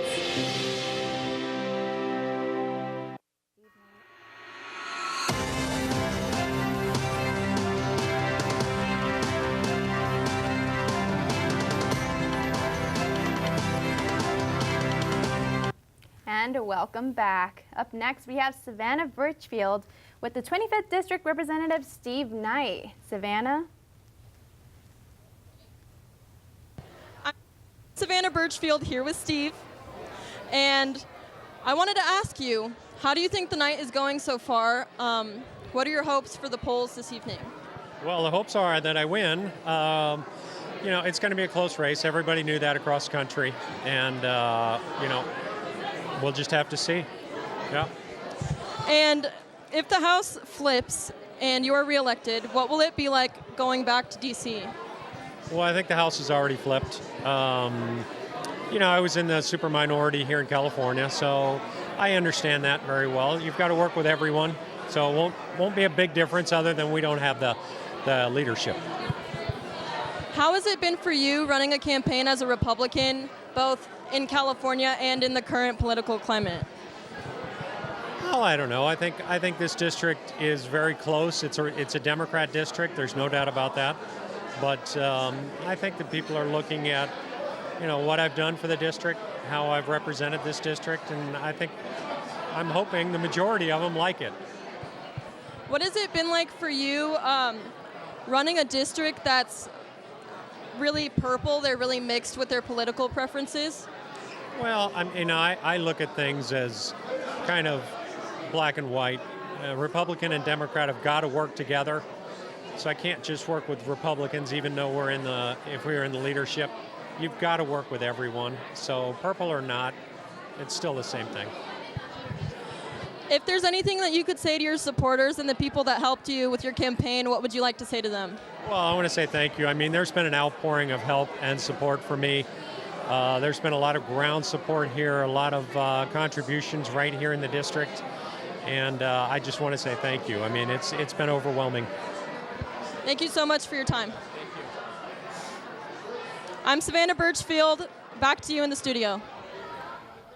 All right, Savannah, thank you. Now let's take a look at some of the results so far that have come into our newsroom as we take a look at races that are affecting the state and here locally. And we'll start with this race since we just heard from Congressman Steve Knight. This is California's 25th congressional district.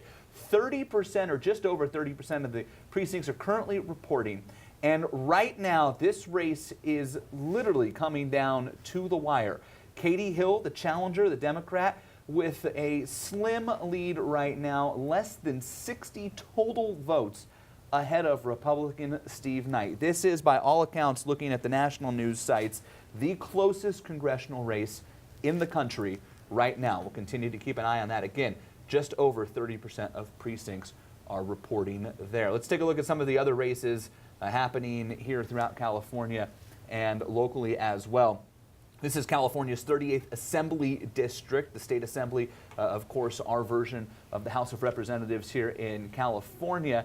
And in the state assembly district right now, in the 38th district, Dante Acosta is leading Christy Smyth right now, and that is a 51% to 48% advantage.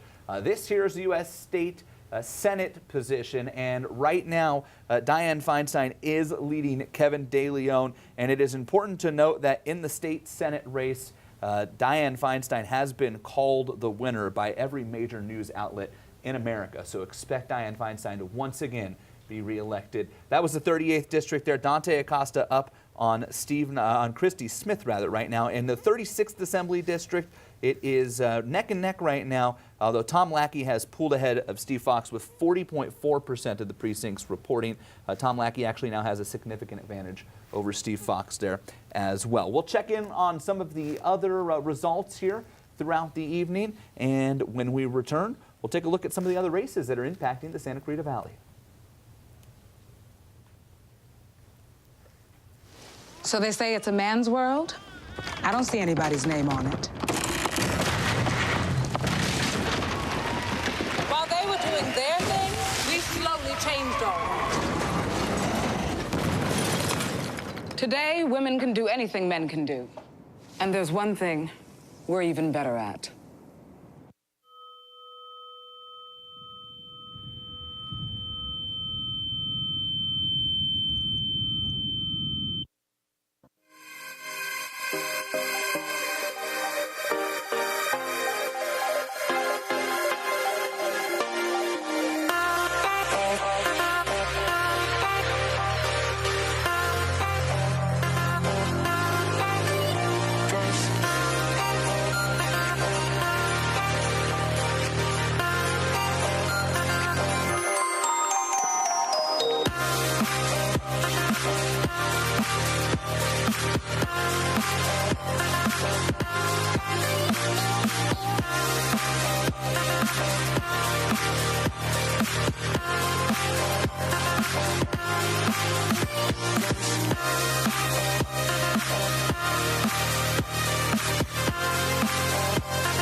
And welcome back to Decision 2018, our special election coverage here on Cougar News and SCV TV, as well as the Signal Santa Clarita. We want to take a look at one more race here before we head back over to our political analyst, and that is the race to be the next governor of the state of California. And right now, Gavin Newsom, with just over 26% of the precincts reporting, holds a commanding lead over John Cox, the Republican challenger to our lieutenant governor here in the state of California. Important to note here that all of the major media outlets have also already called this race to Gavin Newsom, the lieutenant governor expected to take over as the next governor of the state of California. Newsom is, of course, a Democrat, and as Jerry Brown's chief right-hand man, will continue on in Sacramento.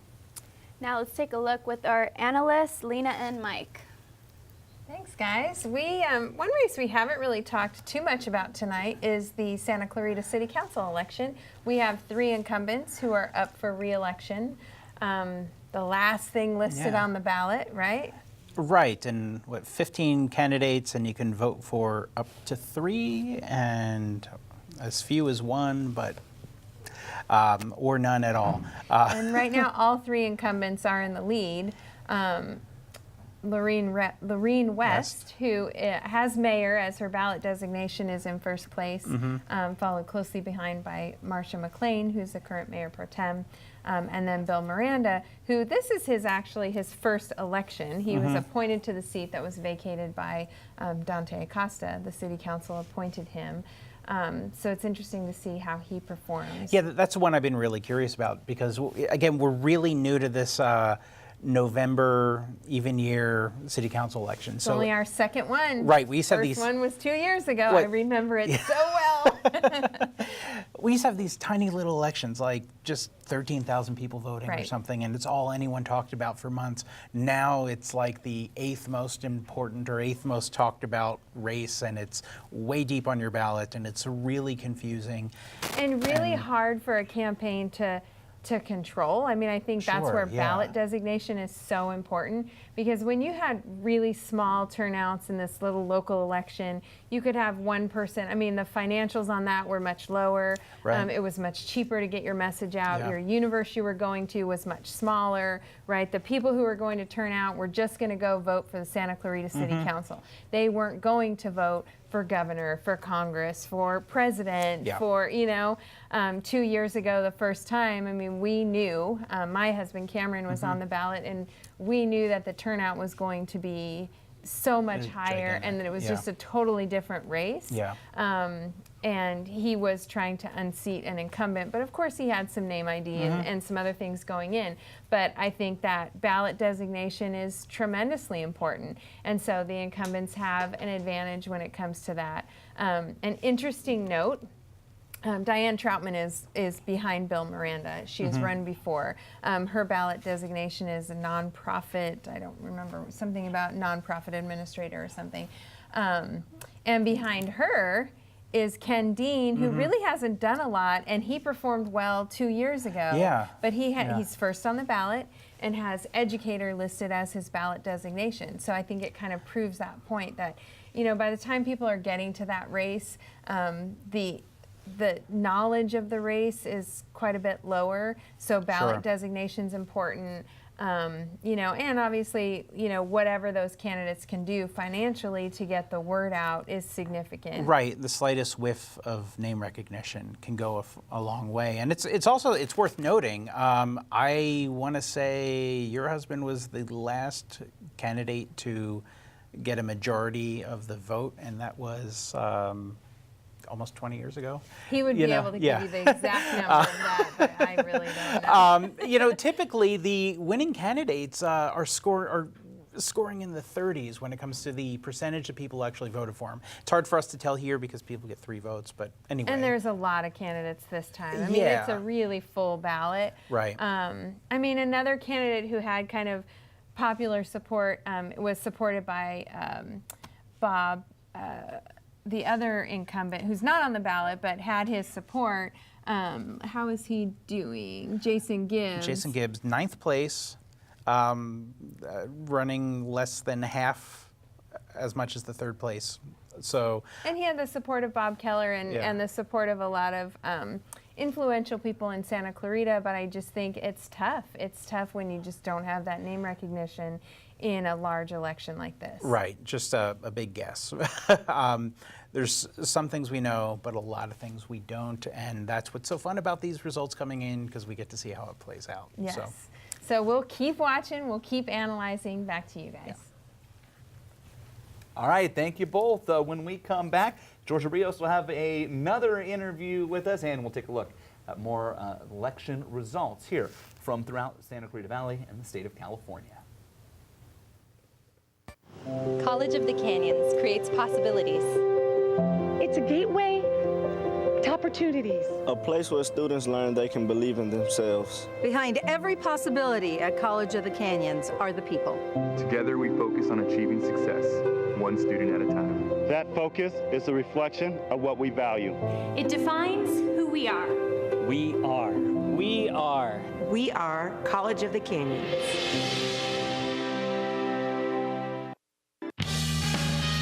What business has excellent customer service, smiling employees, and great food? Topper's Pizza Place. Eat more pizza.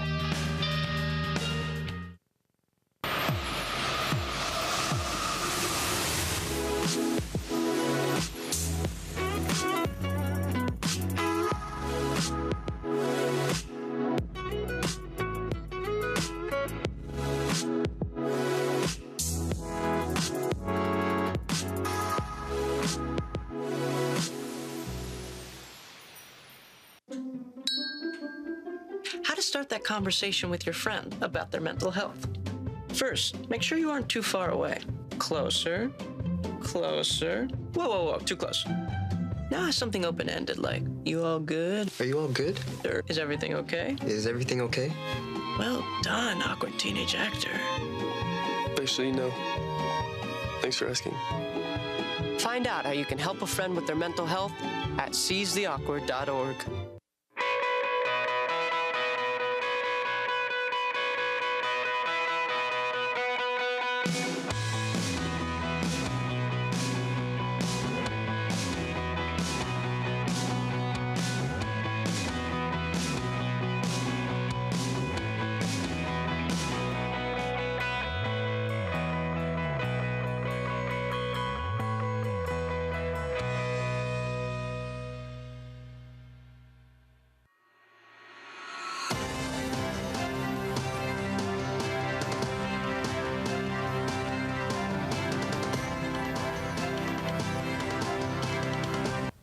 And welcome back to Decision 2018. All right, here in the studio with us, we have Hollywood reporter and COC professor Paul Bond with Georgia Rios. Georgia? All right, thank you, Jailene. I am here with Paul Bond. Thank you so much for coming to the station and talking with us about the election this year. You're welcome. All right, so can you explain your roles you both have as a faculty member at College of the Canyons as well as a Hollywood reporter? Can you tell us a little bit about each? Yeah, at the Hollywood Reporter, I cover business and politics. Okay. And at COC, I teach journalism. Okay, awesome. All right, well, let's get into it. How has the media coverage been for the 2018 election? I mean, there's so much of it, but... Yeah, it's been wall to wall, and it has been more favorable toward the Democrats. Mm-hmm. Most journalists do lean left. By last count, somewhere like 87% lean left. And in newsrooms across the country, you can bet that they are actively rooting for the Democrats, and it looks like they're getting their wish. And it shows in the coverage. Mm-hmm. So we had sort of talked earlier about this, but what is the importance of like celebrities coming out and having their platform to talk with all of their followers. What effect does that take on society?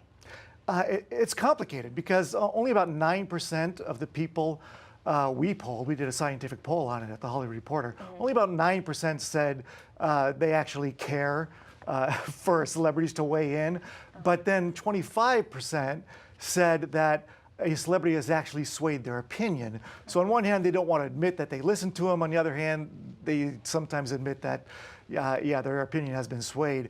But then it's a catch-22 because usually it's preaching to the choir. You know, if you're a fan of the person who's talking, you might listen to them. If you're not a fan, you might go overboard the other direction. Like, if you don't like Jane Fonda, who's very polarizing. Whoever she endorses, some people will just vote the opposite just because they hate Jane Fonda.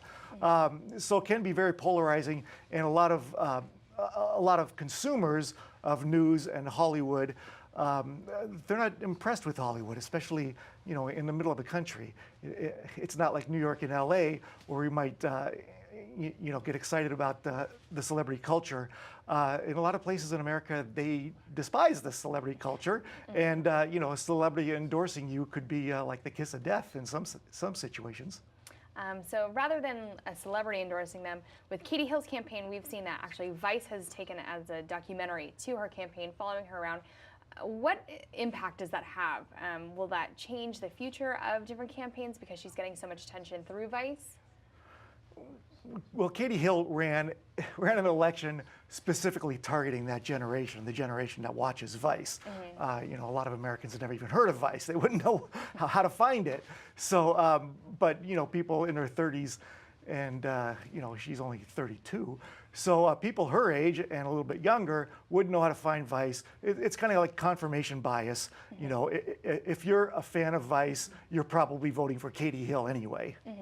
So do you think that maybe not just Vice, but maybe other organizations will tack on to that and use their platform and follow other campaigners throughout not just this election, but maybe the 2020 or 2024, because we're constantly using social media to read all of our news and watch everything? Oh yeah, there's TV shows like that now where they'll ask a candidate if we can follow them around for a little while, do like a documentary style or reality TV style programming. And I think the candidates are wise to do it, especially if you're a Democrat and you're on a channel like Vice. It's a very friendly place. I think candidates are a little bit more leery of that sort of thing than they ought to be. No publicity is bad publicity, and even if they capture you doing something, not great. No publicity is bad publicity, and they shouldn't worry so much about having cameras in their faces all the time for a reality TV show. I mean, if you're running for Congress, you're going to have cameras in your face a lot. Yeah. So you might as well get used to it, and it can't really do a whole lot of harm. The people watching you are probably made up their mind already. They're watching you because they hate you, or they're watching you because they like you. I don't think they're watching you on a Vice-style reality TV show to see if they're going to vote for you or not. They probably already made up their minds. All right, and so sort of paralleling that, how does the fake news sort of pull into this whole thing? Fake news. Yeah, fake news is a real thing, but it depends on which side of the aisle you're on. Democrats think all the fake news comes from the right, and Republicans think all the fake news comes from the left. And I bet you can find people with a whole lot of examples from the left and the right that they will say that's fake news or that is fake news. And if you delve into it, you will find mistakes. Maybe it's not completely made up, but there are mistakes in news, and nowadays with the slogan, fake news, anytime you see something that smacks of bias or that might be a factual error, you can call the whole article or the whole news package fake news because they made one mistake, whereas that sort of thing didn't exist years ago. But fake news is a real thing. I don't think it's as big a problem as some people think, because there's always been factual errors in news. and now it's just a thing. So being a reporter for the Hollywood Reporter, is it almost that much more you have to check all of your facts so that you're not getting pulled into the fake news realm? Like if you're getting tagged as well, it made one mistake and now you're fake news. Is it harder as a reporter, do you think? Well, it's always hard to get every single fact in your story, right? That's why you double check and you triple check, and you also try to keep all the bias out. You know, I am constantly called things that I am the opposite of, so I must be doing something right if both sides of the aisle are mad at me for a political story I wrote. But a lot of people, a lot of journalists, their biases seep through not only in what they write or what they say on air, but also in what they choose to highlight and what they choose to ignore. You can always tell a person's bias that way. Much easier than watching the product is watching what they're ignoring and watching what they're focusing on. All right. Well, that's all the time that we have for tonight. So thank you so much for coming in and talking with us. Back to you, Jason and Jailene. All right, Georgia, thank you so much. Let's turn things over to our political analysts now, Mike Devlin and Lena Smyth, and get a little bit more of their insight on something that Georgia just touched on with Professor Bond, and that is the bias in media, and specifically maybe the way that some of the celebrities around Hollywood and in the Los Angeles area might be impacting one of our local races. Thanks so much. Yeah, I mean, we were talking about this earlier. Definitely, you know, Katie Hill had the celebrity factor in her favor. I kind of wonder, I mean, you know, Alyssa Milano, Jodie Foster, who else? Who am I missing? Kelly Rowland was out today. All right. The cast of Always Sunny in Philadelphia. Oh, God, so many. And I wonder how that impacted her campaign, if that played to her advantage in a district like Santa Clarita. Even more so, I couldn't help but wonder when I watched the news stories last weekend about Gavin Newsom and Kamala Harris coming out to Santa Clarita. I wondered if that would backfire on her, right? Because she has kind of campaigned as being a moderate candidate. She lives in Agua Dulce on a farm and owns a gun and all of these things, yet she's bringing two not moderate political figures in the California Democratic Party to the district and kind of, you know, uniting behind them. And Christy Smith was there as well. I mean, you know, we keep talking about Katie Hill, and that's sort of an interesting dynamic too, because I think Katie and Christy kind of came together at most of these events. Yeah, you know, if we're talking in terms of the candidate who finally, the Democratic candidate who finally wins or finally comes really close, no matter where this is, Katie Hill's going to be very close to. It's the closest election that we've had for Congress in this district. So how did she weave these things together? You know, I wonder if her living in Agua Dulce, growing up in the district, yeah, owning guns, all that kind of stuff, gave her some more room to get more comfortable with the left. Rather than, like in the past, candidates have sometimes tried to mimic what they think a moderate would be like when it comes to positions, or try to find a position where they'll meet a bunch of people in the middle. Katie Hill ran a fairly liberal campaign, not a far leftist. I don't find her to be a moderate candidate, but I did kind of find her narrative to kind of be, I'm not like everybody else, right? But I can't help but wonder, if she were to get elected, is her first vote going to be to confirm Nancy Pelosi as the Speaker of the House, right? Yeah. I mean, that's not moderate at all in any sense of the word. It may depend on who is going to challenge her for that speakership. So it's kind of hard to say there. I mean, well, and if there's so many ifs in that statement, right? We're just kind of throwing it out there. But I do think the other thing we didn't mention about the celebrity and the media factor is she was on the Late Late Show, right? I mean, it's just... Oh yeah, as a guest on the couch, not... It's kind of surreal. You know, right? I mean, and it was I watched the segment, and it was a softball, nice interview in her favor. I mean, she's very likable on that. I watched the whole thing, and it wasn't... I mean, he talked a little bit about guns in the second half of the segment, but it was a softball kind of, you know, you're amongst friends and let's talk about how great you are kind of interview, right? Yeah, and then also the star of a 3-part, soon to be 4-part half-hour special on HBO with Vice News, as we were just discussing. I agree with Paul, though. I think the people who watch Vice News are going to vote for Katie Hill regardless of her being on Vice News, right? Oh, sure, yeah. Right. But it makes for an interesting moment for a seat where it was a really big deal if this seat got any kind of attention. 4 years ago, 6 years ago, oh, and even it got 2 a years tremendous ago. amount of attention. And I think part of that also is it's sort of that LA County holdout, right?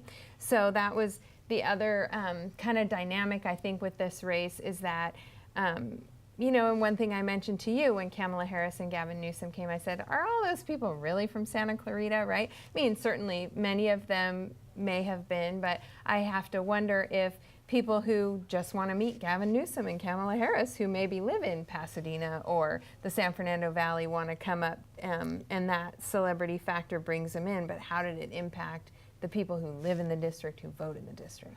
Yeah, I guess we'll see on that. Now, as a final thought, I would say that the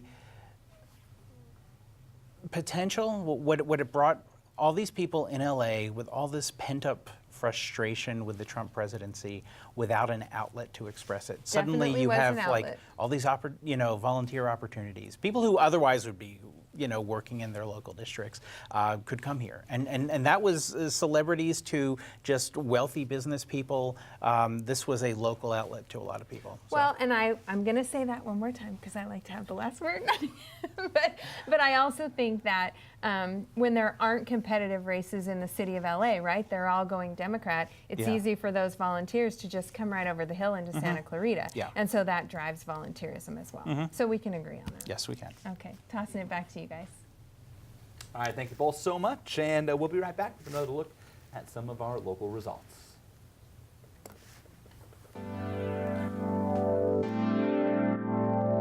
They've been very caring.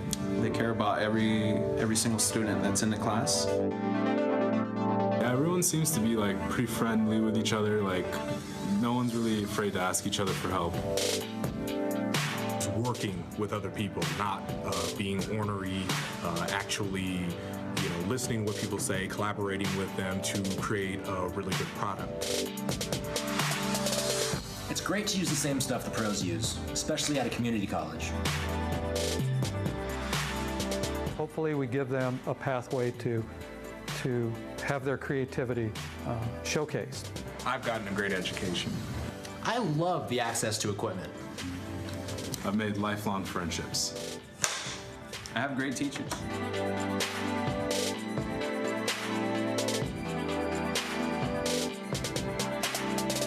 The Los Angeles County America's Job Center of California, located at College of the Canyons, brings employers and job seekers together. The center offers a variety of free services for businesses looking to recruit, train, or retain quality employees. They actually helped me get the position that I have right now. Job fairs, industry-specific hiring events, and customized recruitments are held regularly to meet employers' immediate and future workforce needs. Customized job skill training is available to help your current and future employees learn new skills or upgrade existing skills. Center staff is knowledgeable, friendly, and refer only the best applicants for employment opportunities. It is very exciting to go to these job fairs and find people that are local and want to stay in the community and work for Donaldson Company. We have found qualified, quality people through the America's Job Center. Visit WorkSantaClarita.com to learn more about how the America's Job Center of California can support your business.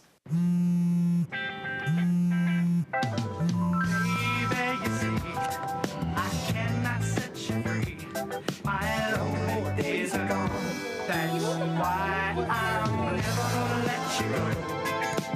Never gonna let you go. Babe, I'm never gonna let you go. No, no, never gonna let you go. Here you go. Thank you. Thank you. Never gonna let you go. Never gonna let you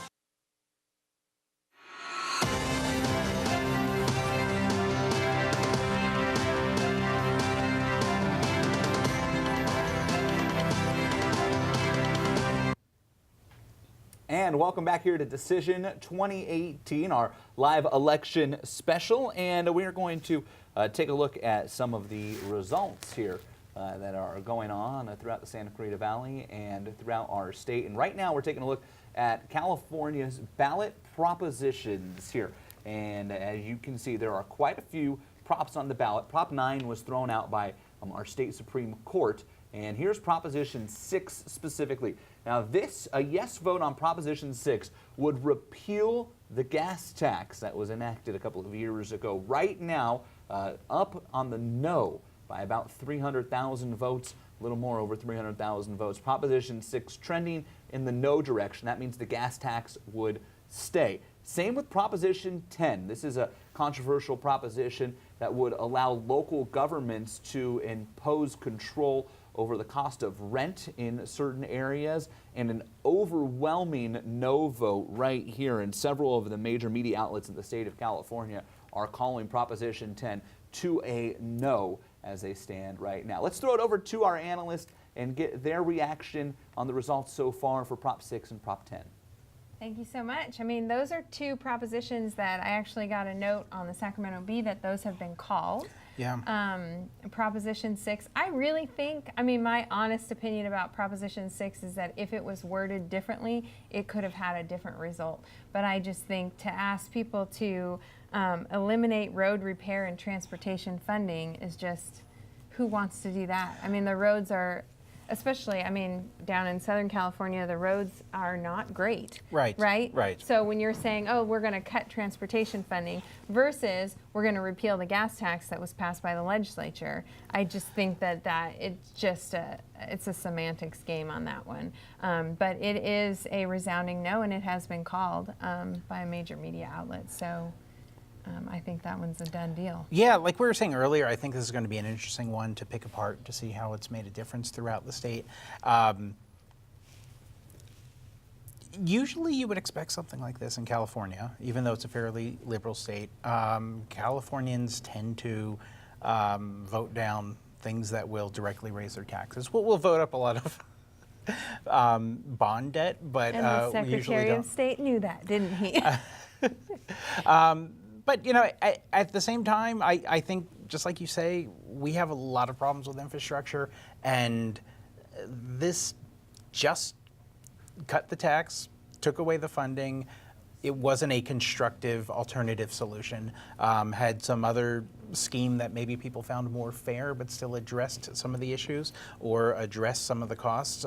This did neither, so maybe it didn't give people something to believe in, or people may have been really confused. At the same time, on some of these other things, Proposition 10, losing really, really badly. I didn't follow the polls on that one. I didn't know where that was going. But I didn't either. I mean, I feel like that's kind of, when it's talking about, you know, local control and that sort of thing, I mean, the cities come in and you know, kind of weighed in on that one. And so I do think that, you know, the ads on these propositions can get so confusing and just mind-numbing. Mm-hmm. And when you have 11 on one ballot, sometimes it's difficult to sort through them all. So you wonder, I often wonder when I see results, like, how educated are the voters on these results?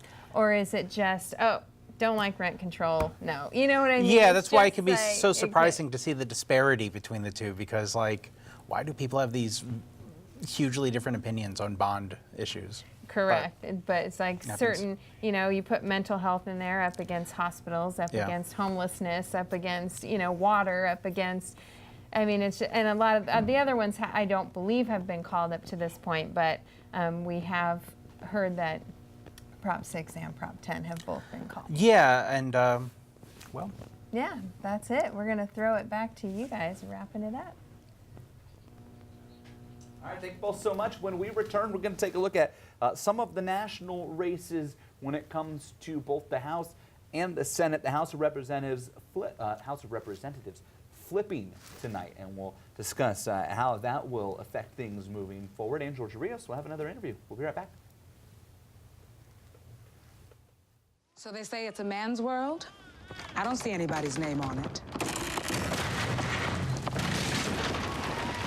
While they were doing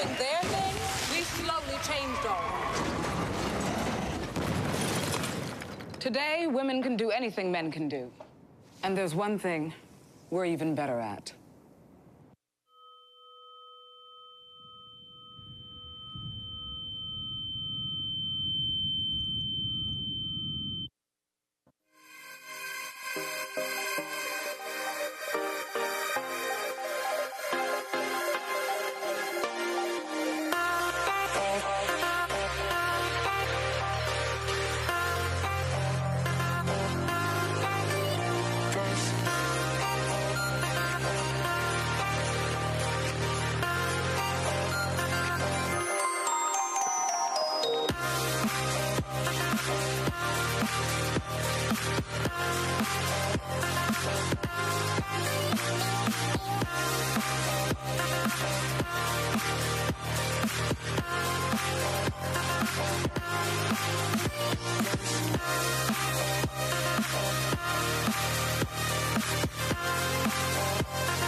Changed. What are we doing?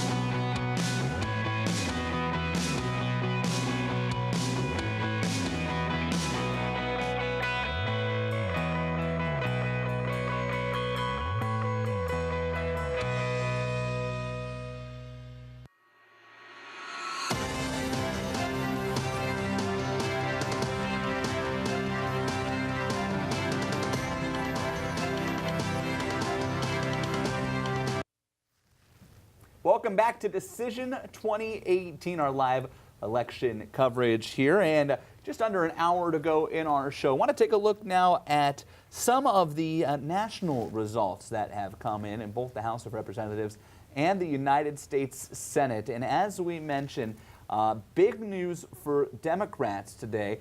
The House has flipped with 7 seats vacant still there, a 25-member change in favor of the Democratic Party. And this is ultra important because Paul Ryan, the Speaker of the House, is stepping down from that position. And Republicans had believed that Kevin McCarthy, the House Majority Leader and a representative up in Kern County in the Antelope Valley area, would be the next Speaker of the House. That will not be the case now. The Democrats will have a chance. It's also of note, before we talk about Senate here, 89 women now elected to the House of Representatives after tonight. That is still counting as Katie Hill has a chance to get in as well. That is a new record for women to represent in the House. All right, let's toss it to, what do we have here? So we have... Taking a look at the state Senate results now, and right now Republicans have gained an advantage in the Senate. They have added 3 positions in the Senate over Democrats. So President Trump gets a win in the Senate as Republicans gain a slight advantage there. A loss in the House, it means that we have a split Congress right now, which always makes for an interesting time. All right, now let's toss it to Georgia Rios. We have Stephen Daniels in the studio with us. Georgia? Thanks so much, Jailene. Yes, I am here with Stephen Daniels, community member in Santa Clarita Valley. Thank you so much for coming in and talking with us tonight. My pleasure, my pleasure. All right, so let's get started. With this election, we've seen a lot of liberals come out of the woodwork and really make their voices heard. So in Santa Clarita, what has made them really come out and, you know, go and call people and really get on social media and tell people to vote? What's been happening? You know, I think a lot of that is a combination of 2 things. You know, first, I think there's a lot of, well, you know, for lack of a better way of saying it, anger at our president. And I think that's kind of ignited a lot of the Democrats in general. And the other thing is Katie Hill as a candidate has been kind of unique as far as the Democratic candidate that we've had running for Congress in a long time. You know, in the past, this is our first time, I think, in 7 or 8 years, 10 years that we've had a Democratic candidate who is great at fundraising, and as well as having roots deep in this valley, in this district. I think those have been two big, important factors that the Democrats have been lacking in the past. And I think that combination of wanting to do something about who is president, combined with a candidate that the Democrats can really get behind, has the right elements that are necessary to win, has really brought them out. And I think that really shows sort of traditionally Santa Clarita has seen, or just like the district, the 25th district has seen traditionally to be red. And so now with the blue coming in there, it's making it purple. Do you think that's more important in this? Do you think Santa Clarita will stay purple, or will it shift to being completely blue? Well, I think it's going to eventually shift to completely blue. I had coffee recently, a couple of months ago, with a certain Republican councilman, and we were talking about political futures, and he said that he believed that the way things are going, the future for Republicans doesn't look good for this valley. I mean, and I just think what's happening is that Santa Clarita is kind of at war with itself. You know, there's a certain kind of feeling of small town in Santa Clarita, but it isn't anymore. And a lot of the conservatives and the Republicans that live in Santa Clarita have always thought of this as this small conservative town, but as the city continues to grow, it's getting bluer and bluer and bluer. And I think probably in the next 2 to 4 years, we're looking at a situation where it's going to be completely blue.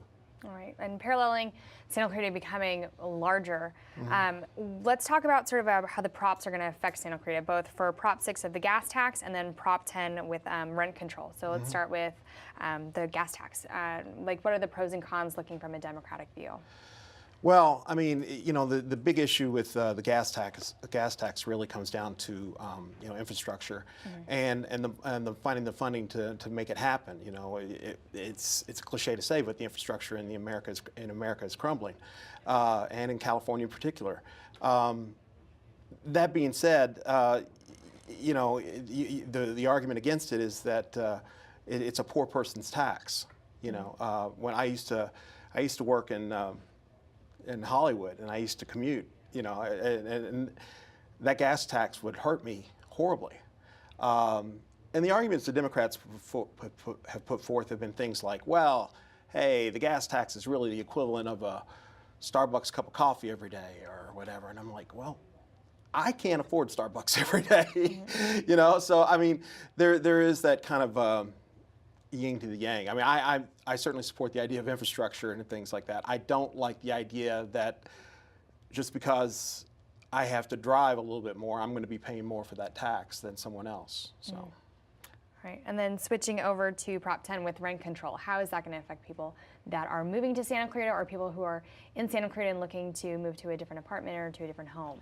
You know, I think that I was looking at the results of that recently, and just a few minutes ago actually, and I was kind of curious about that, because it would seem, if I'm reading it right, I always forget, like, if it's to vote to approve or disapprove or whatever, you know, when you read the proposition itself, but you would think that bringing local control to rent control is a good idea, and but you know, I look at sometimes like the issues with like Santa Clarita, where arguments about rent control have come forth about with the seniors and things like that, and you know, well, I think that it's interesting that a lot of people don't feel a lot of trust in the cities because to handle rent control.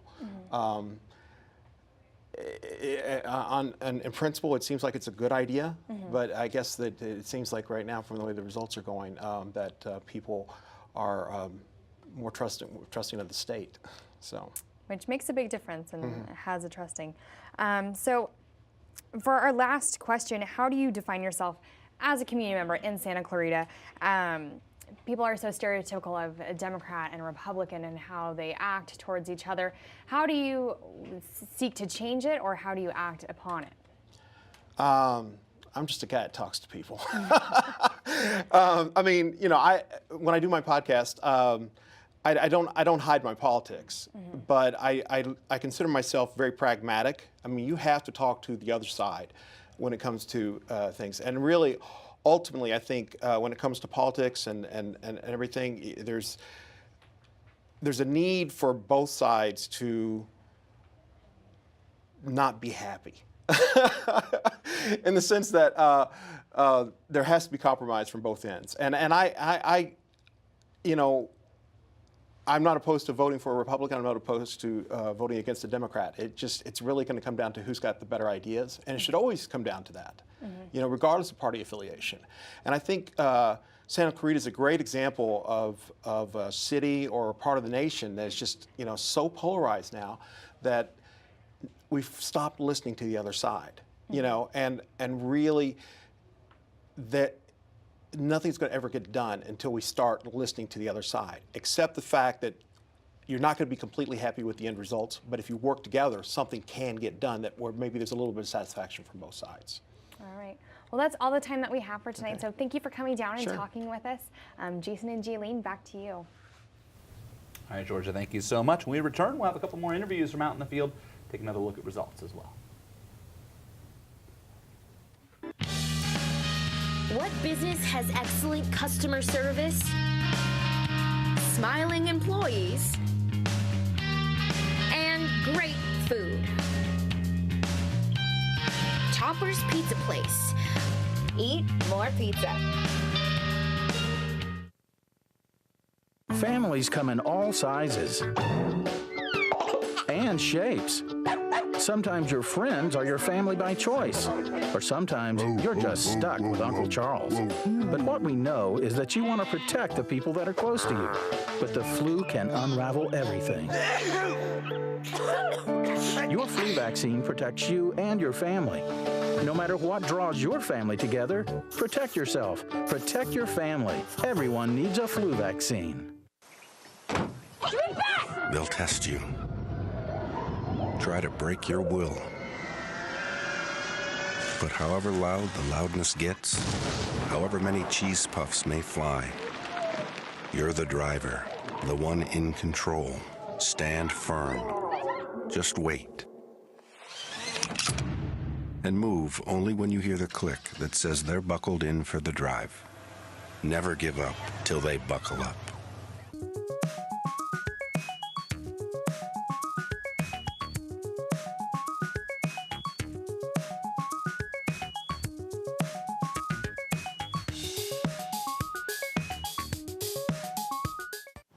College of the Canyons creates possibilities. It's a gateway to opportunities. A place where students learn they can believe in themselves. Behind every possibility at College of the Canyons are the people. Together we focus on achieving success, one student at a time. That focus is a reflection of what we value. It defines who we are. We are. We are. We are College of the Canyons.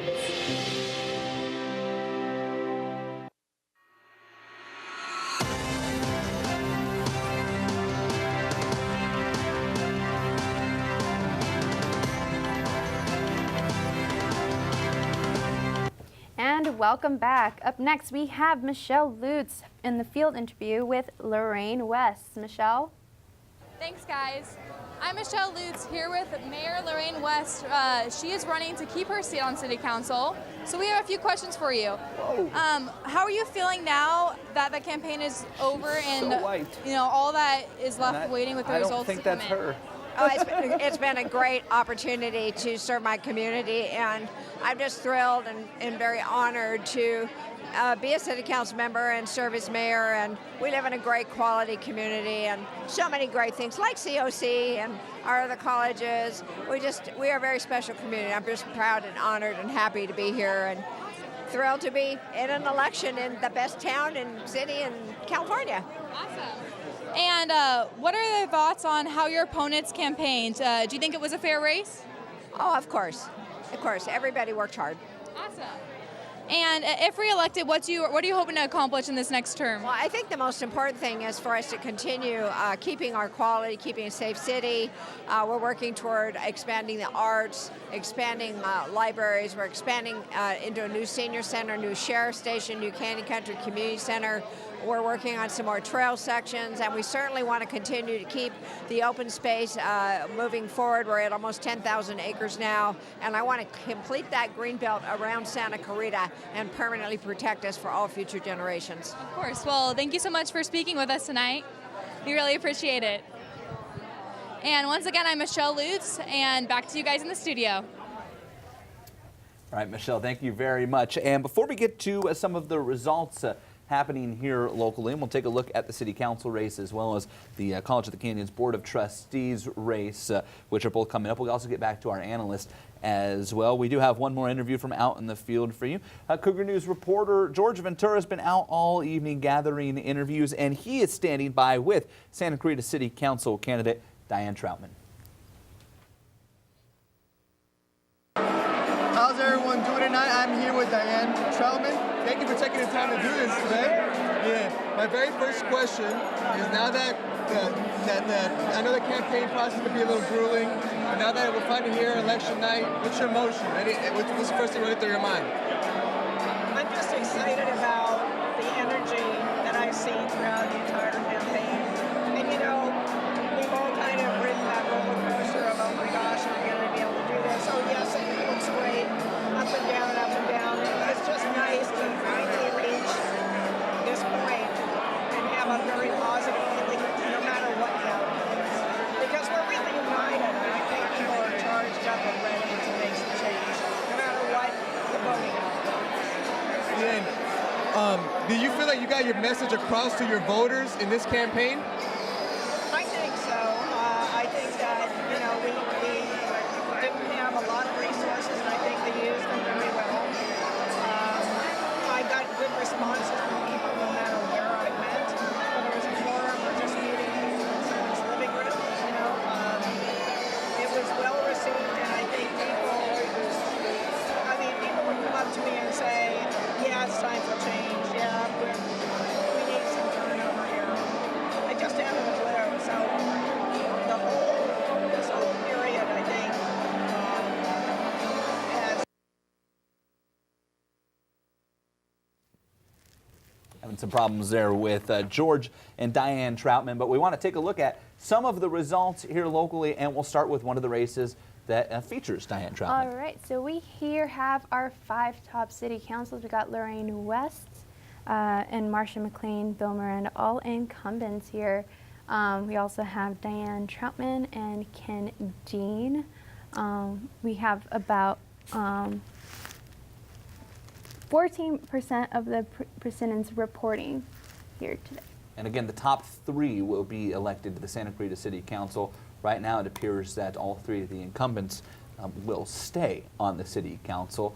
There's a lot of votes still to come in, though. 85% of the votes are still missing as the polls are counted up there. And we'll also take a look now at the College of the Canyons Board of Trustees race. This is another one we're keeping a close eye on, and still just under 5% of the precincts reporting. So the results are coming in kind of slow here.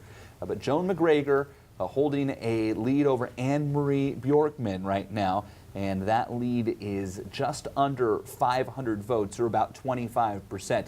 Again, though, under 5% of the precincts reporting. It's been quite some time since we've gotten an update on this race, so we'll keep an eye on it here throughout the evening. That's one of those races that has many people throughout the Santa Clarita Valley keeping an eye on. All right, so now we're going to go ahead and toss it back to Lena and Mike. And we were just talking about, I mean, it is still relatively tight for the Santa Clarita City Council. I mean, I think that Lorraine West and Marcia McLean can kind of relax. I think Bill Miranda is probably a little nervous, and Diane Troutman is hoping that things break her way, right? And she's kind of within striking distance. Sure, and everyone else is just going to wonder if they're going to try this again. not too much more to say with that one, I guess. Yeah, I mean, it's interesting we haven't had movement on that in a while. We have had a little bit of movement in the 25th Congressional District. So Katie Hill is now up by 116 votes. She was up by 56 votes. So it's just tight. Well, every vote and matters. Interestingly, we don't know where those votes are coming from. We can assume they're not coming from the city of Santa Clarita because the city council numbers have not changed. It's my understanding that the Palmdale city council numbers have not, or Palmdale mayor numbers have not changed. So it's not coming from within the city of Palmdale. So where are those numbers coming from? Yeah, Lake Los Angeles. Yeah, San Fernando Valley, Lancaster. Where could they be coming from? Somewhere in LA County. It's this as Ventura County has not changed as well. So that continues to be really a nail biter, and I think it's going to come down to the wire. I don't think we're going to have a call on that one tonight unless some big drastic flood comes in. Yeah, probably not. Now, it will be interesting to see how this plays out. Just as we talked with these other ones, how the later voting tends to be less conservative. I don't know how much of that transfers to something like city council. Do the late voters just tend to favor the incumbents, or who even knows? I mean, it is a nonpartisan race. So unless you're educated, you would not necessarily know that Diane Troutman's a Democrat and that Lorene West, Marcia McLean, and Bill Miranda are Republicans, right? You wouldn't necessarily know that based on the ballot that you receive. But if you're involved in local politics, then you would know that. We were talking about Diane Troutman has run several times in the past, and when I first got involved kind of as a reporter in the political scene, she was running against then Congressman Buck McKeon, and you talked about going to one of the election forums back then, and she's run for city council a couple of times, and so she does have some name ID within the district. Yeah, and at the same time, an incumbent, Tim Boydson, I forgot where he is, maybe 7th place. He didn't run much of a campaign, but he was an elected councilman and can't seem to capture that magic again in November. But this could shake out in so many different ways. So many as different this comes ways. in. So, the other interesting thing, kind of jumping around a little bit, and something that we were talking about earlier, is that I really didn't feel like there was a very cohesive campaign from Christy Smyth this time, running against Dante Acosta. 2 years ago, I felt like she really worked hard and ran her own campaign, whereas this time I felt like she kind of just attached herself to Katie Hill and hoped that Katie Hill brings her over the finish line. Am I wrong on that? well, it was a much more contentious campaign, and in some ways yes, in some ways no. I think she definitely had a more positive campaign. In some ways maybe played it safer, but at the same time I think the last campaign, and this is probably true of a lot of these campaigns in 2016, really reflected the whims of the outside money, the outside consultants. I know Christy pretty well. This campaign reflects who she is far more so than the campaign 2 years ago. And I really did think the campaign 2 years ago got pretty nasty. Oh, sure. I mean, you didn't see that. I mean, I did, for right or wrong, I did hear that she, on one of her negative mailers of Dante, used a photo of him from his son's funeral, which was kind of a low blow, but I don't know if she did that intentionally or not. But that was really the only nasty thing I heard kind of coming out of that race. That was this I heard time. That criticism I haven't. Oh, okay. So, yeah, I haven't heard that. There's been some issues with. I think they photoshopped Chrissy Smith's face, not even her head, onto some stock model, which was a weird thing. Photoshopped her onto riding a rocket or something. Some goofy stuff. These mailers are always so interesting, aren't they? Yeah. Yes. Yeah. I think we're going to wrap it up now. We could talk all day, but we're going to throw it back to you guys. All right, thank you so much, and we'll take a break and be back with another look at results and another guest.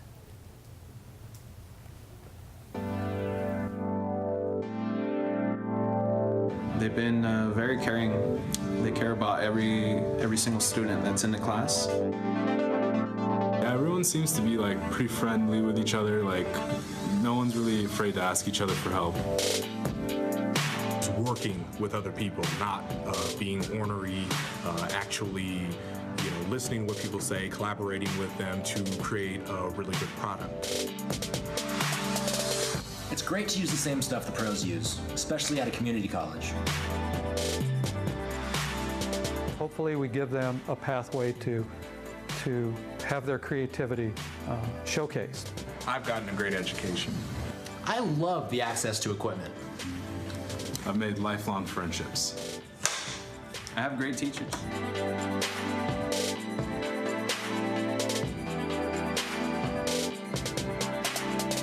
The Los Angeles County America's Job Center of California, located at College of the Canyons, brings employers and job seekers together.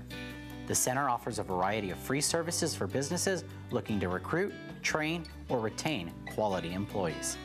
They actually helped me get the position that I have right now. Job fairs, industry-specific hiring events, and customized recruitments are held regularly to meet employers' immediate and future workforce needs.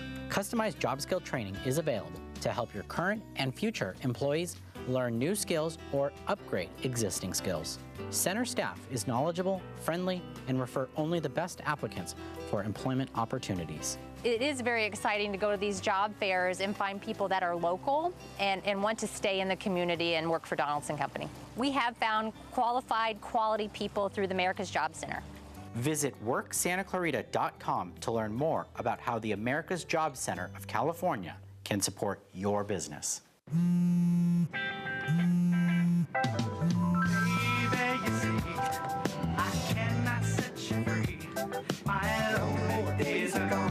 That's why I'm never gonna let you go. Never gonna let you go. Babe, I'm never gonna let you go. No, no, never gonna let you go. Here you go. Thank you. Thank you. Never gonna let you go. Never gonna let you go.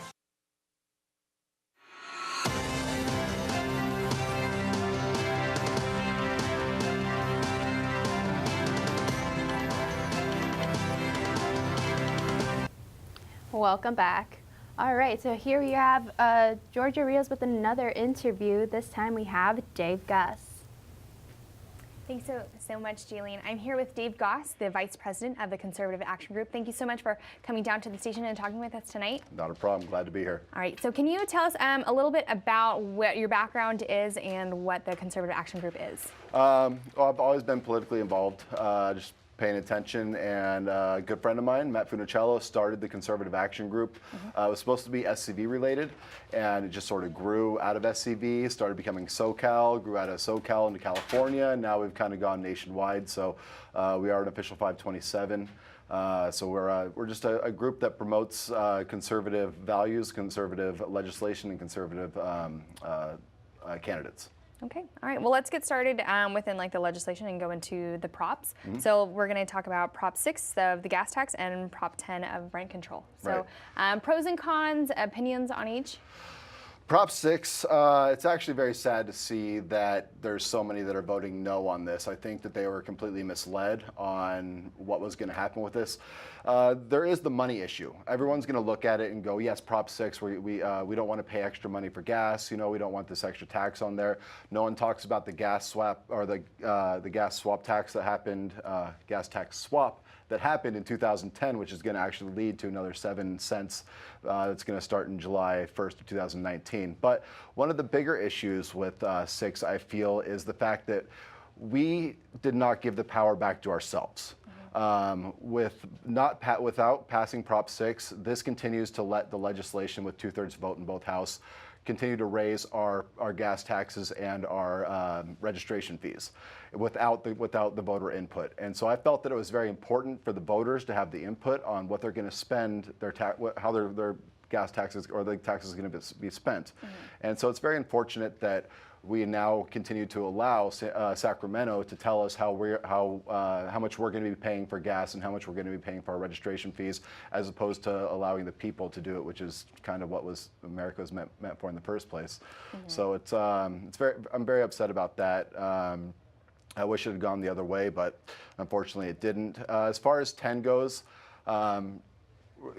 we still are not going to be able to have rent control, which sounds bad when you say it like that, but for the most part, we're going to have a lot of people that are still going to be investing in properties. We're still going to have people that are going to be able to profit off of the properties, and it's not going to hinder, because as soon as 10 was put on that it was going to be on the ballot, about 23% of rental properties went up for sale.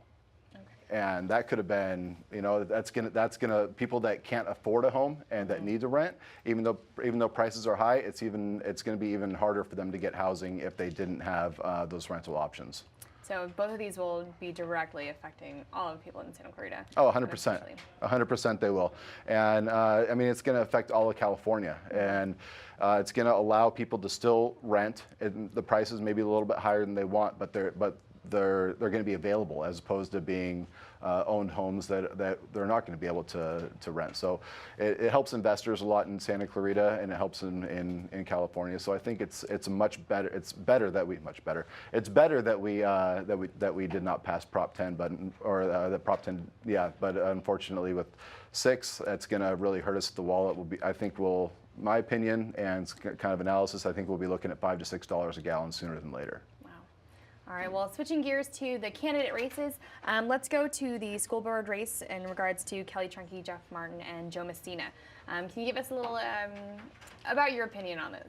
Well, one of the biggest fights that comes with this is what they do outside of the school board, which I don't think directly affects what they do on the school board. Joe Messina has actually done some real good things on the school board. They wanted to get rid of the resource officers, the officers that protect the students, that if there's any type of active shooter or anything that goes wrong, that we have a sheriff on site.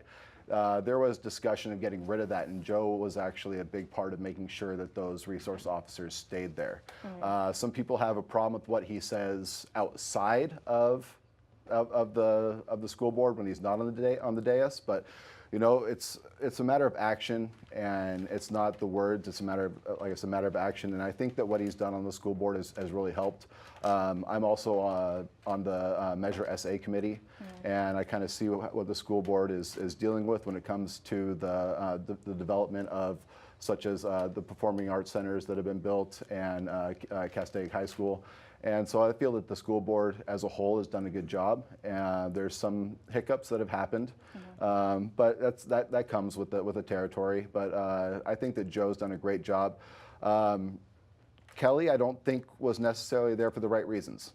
I think it was more of a power grab than it was anything else. I think that they could have, if somebody really wanted to have that position and really cared about the school board and really wanted to make sure that the schools stayed as good as they are within our city, that they would have had a much better chance than Kelly did. I don't feel that she had that power or the passion, to really do what needed to be done for our students in the school district. All right, well, unfortunately, that's all the time that we have for tonight, so thank you for coming down. And viewers, if you would like to watch any of these interviews, please go to cougarnews.com/election2018. Jailene and Jason, back to you. All right, Georgia, thank you so much. Let's take a look now at the state governor race here in the state of California.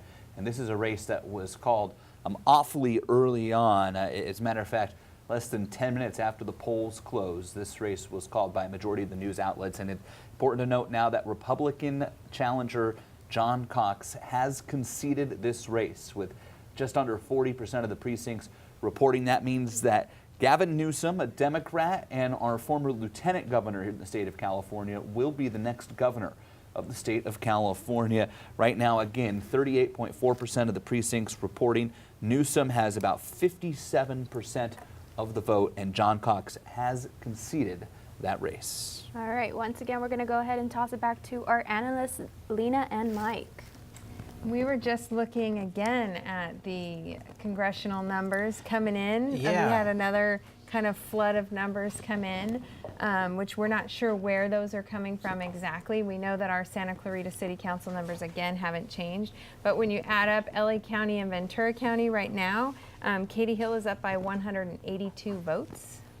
So it is a very, very tight race. And Yeah. it will be interesting to see once some Santa Clarita numbers start coming in a little heavier. Yeah, and it's been a long night, but just over 70,000 votes counted so far. That may be as little as a fourth of the votes that come in. So, yeah, I mean, 182 votes in a, when we're talking about 36,000 votes on both sides, that's Right. just so tight. It's incredible to think of all the effort these campaigns put in, all the time that all these people, and it's coming down to something that slight. Yeah, I mean, she was up by 56, then she was up by 116, and 182 is kind of where we stand now. Yeah, and I may have mentioned earlier in the show, I kind of had the feeling if she ever took the lead, she was going to hold it. We can't draw too many conclusions from. I mean, probably a tiny little, a few and tiny we don't little know where things they're coming in from. Right. Are they coming in from they're not coming in from Santa Clarita. So are they Right. coming in from the San Fernando Valley, which would tend to favor her, right? I mean, if Right, and they're not coming in from Ventura, which would tend to favor Steve Knight. So. Right. So we don't really know. Right. So we just have to keep our eyes on it. Mhm. Some more numbers for Dante Acosta and Christy Smith. That race is also getting tighter as Yeah, these numbers very come tight in. It looked like Dante had a pretty commanding lead at the beginning of the night, but now those numbers have tightened a bit in LA County. Anyway, the Ventura numbers have remained the same, but the numbers in LA County have tightened up a bit.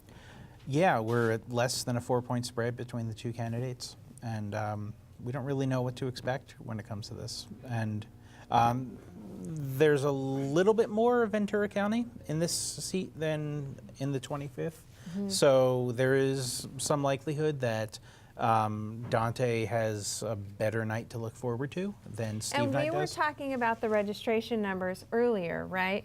And what did we say?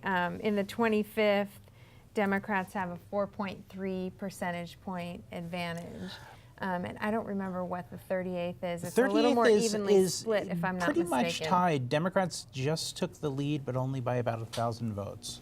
So. And we're talking now about registration, Yes. not to jump around too much. But yeah, I mean, just raw numbers, there are 4.3% more Democrats registered than Republicans to vote in the 25th Congressional District. Whereas in the 38th Assembly District, that's still a much more even margin. So we could very likely see a scenario where even though Katie Hill and Christy Smith have campaigned together quite a bit, Katie Hill could a lot have of a better overlapping night. area, right. but yeah. But Katie Hill could have a better night than Christy Smith because of the demographics of the districts. Exactly. So that is going to do it for us for the moment. Yeah. But of course, we'll have more soon. So we're going to throw it back to you guys.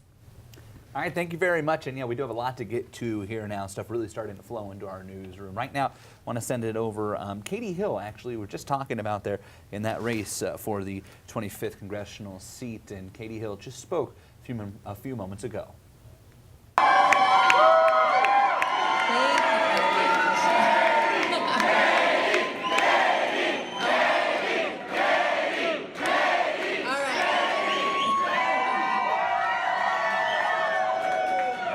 Oh my God. Thank you guys so much. Love you, Katie! We love you too. This is absolutely incredible. I am so honored to have you all here. I'm going to go into a whole list of thank yous, but before I do, I want to say that we're at a moment of history. We really, truly are at a moment where, yes.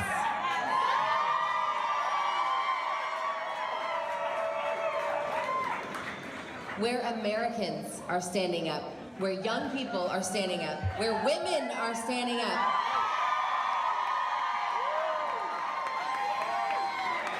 And we're regular people who say that it is not okay for us to have a political system that only represents the wealthiest people in our country and big corporations and special interests and partisan politics, and it leaves the rest of us behind.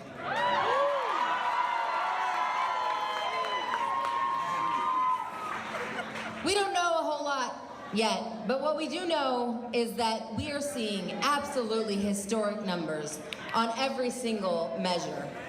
This weekend alone, we saw 5,000 people show up to volunteer. 5,000. Throughout the course of this campaign, we've knocked over 500,000 doors.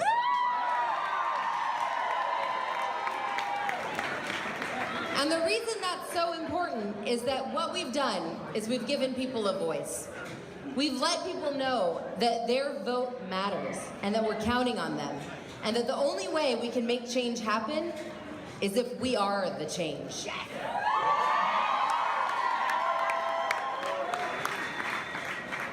So over and over again over the last few days, I've had people who have said, thank you for sending your knockers to my door, for saying that you care about the things that are going on in my life, for saying that it's time for us to stand up and demand a change. It's time for us to stand up and say that equality is something that we should absolutely demand.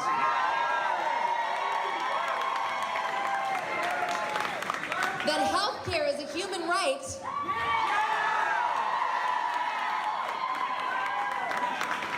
And that we need an economy that truly rebuilds the middle class and doesn't leave it so that it is just two groups of either those who have it and those who don't. And we know that there are going to be more people who don't than who do, unless we do the things that have to be done in terms of building that middle class. So let's do this.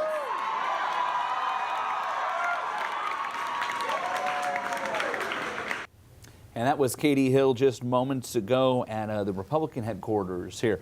And we're going to take a look now once again at the current race for that 25th congressional district. And this continues to be the race that everybody across the country is keeping an eye on. And it's centered right here in the Santa Clarita Valley. Katie Hill with the slimmest of leads over Steve Knight. 31.4% of precincts are reporting. This is a 50.1 to 49.9% vote right now. I mean, it cannot be any closer than these two currently are. So we'll continue to keep an eye on that here. Hopefully in the next 15 minutes, we're able to get some more precincts to report. It has been a while since we've seen any major precincts report as well. But now we want to hear from one of the candidates for the 38th Assembly seat, and that is Republican Dante Acosta. I'm Savannah Birchfield, and I'm here with Dante Acosta. So I wanted to ask you, now that the night is starting to wrap up, how you're feeling about, maybe like Steve Knight and some of the city council elections and things like that, just in general. Well, I mean, the night's still young. There's very few returns that have changed. I mean, I'm cautiously optimistic that all of our candidates will do well tonight. It's really too early to say. I'm glad that I'm up, almost 3 percentage points at this point. But because there's so few returns that are coming in, it's a little frustrating. But we'll get there, and hopefully we'll have a little more answers for everybody in the morning. But I'm pretty positive and optimistic that things are going to work out. So now that the race is completely over, how are you feeling after all of that work that goes into that? Well, you're always relieved when it's over, one way or the other. But I'm very confident that, the people of the 38th District are sending me back for 2 more years so I can, continue the work that we've started. One thing I did want to ask you is how you feel about Christy Smyth. Look, I think anytime you have this much money coming in from outside the area, you're going to have some issues with, the way things are presented. I mean, do I feel that my record was portrayed fairly? Absolutely not. But look, it's not time to have any sour grapes. It's time to just look forward and move forward. If people are really, look at things objectively, they'll see that I've always tried to work very hard in a bipartisan fashion to work for everybody in the district, because that's who I represent. I represent everybody, and I'll continue to do that. Thank you so much. I really appreciate your time. I'm Savannah Birchfield, reporting back to you in the studio. All right, now we're going to go ahead and toss it to our Christy Smyth interview.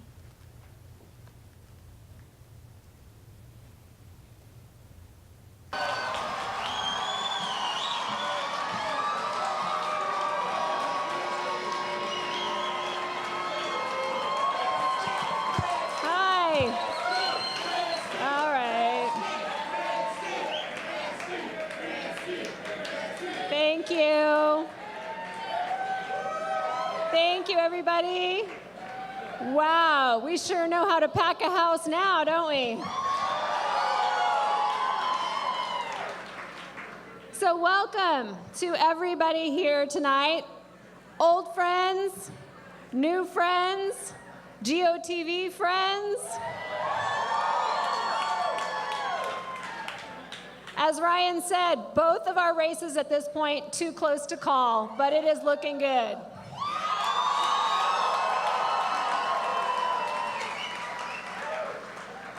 Thanks in no small part to every individual in this room. And as many of you know, this hasn't been a journey of weeks. For a lot of us, this has been a journey of years in this community, right?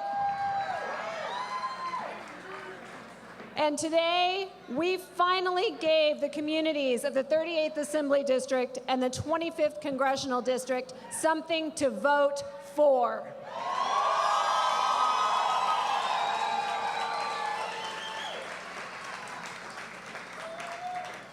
We have declared our presence in these districts, and we're not turning back, are we?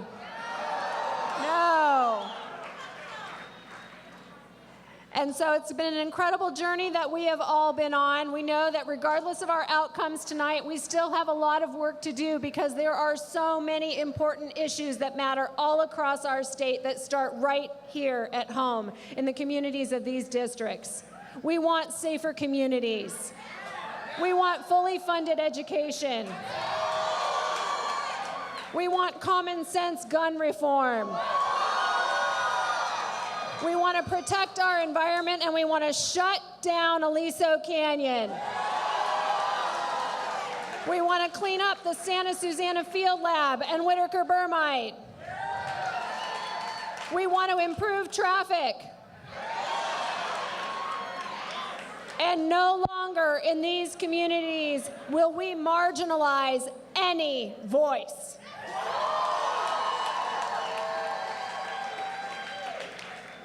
So it has been an absolute privilege and honor to be your state assembly candidate. My fingers are crossed, as I know all of yours are. But please enjoy the rest of the evening. Stay strong. We're going to give you updates as we have them. But thank you all so much for everything you've done. Thank you. And again, that was Assembly candidate Christy Smyth. As we now head over and take a look at some of the latest results coming in, and this is the 38th Assembly District. This was just updated now with 20% of the precincts reporting, just over 20%. It is Dante Acosta who is starting to pull away now with about a 1,400 vote lead over Christy Smyth. So things are trending in the right direction for the Republican in the 38th Assembly District race. That is Dante Acosta.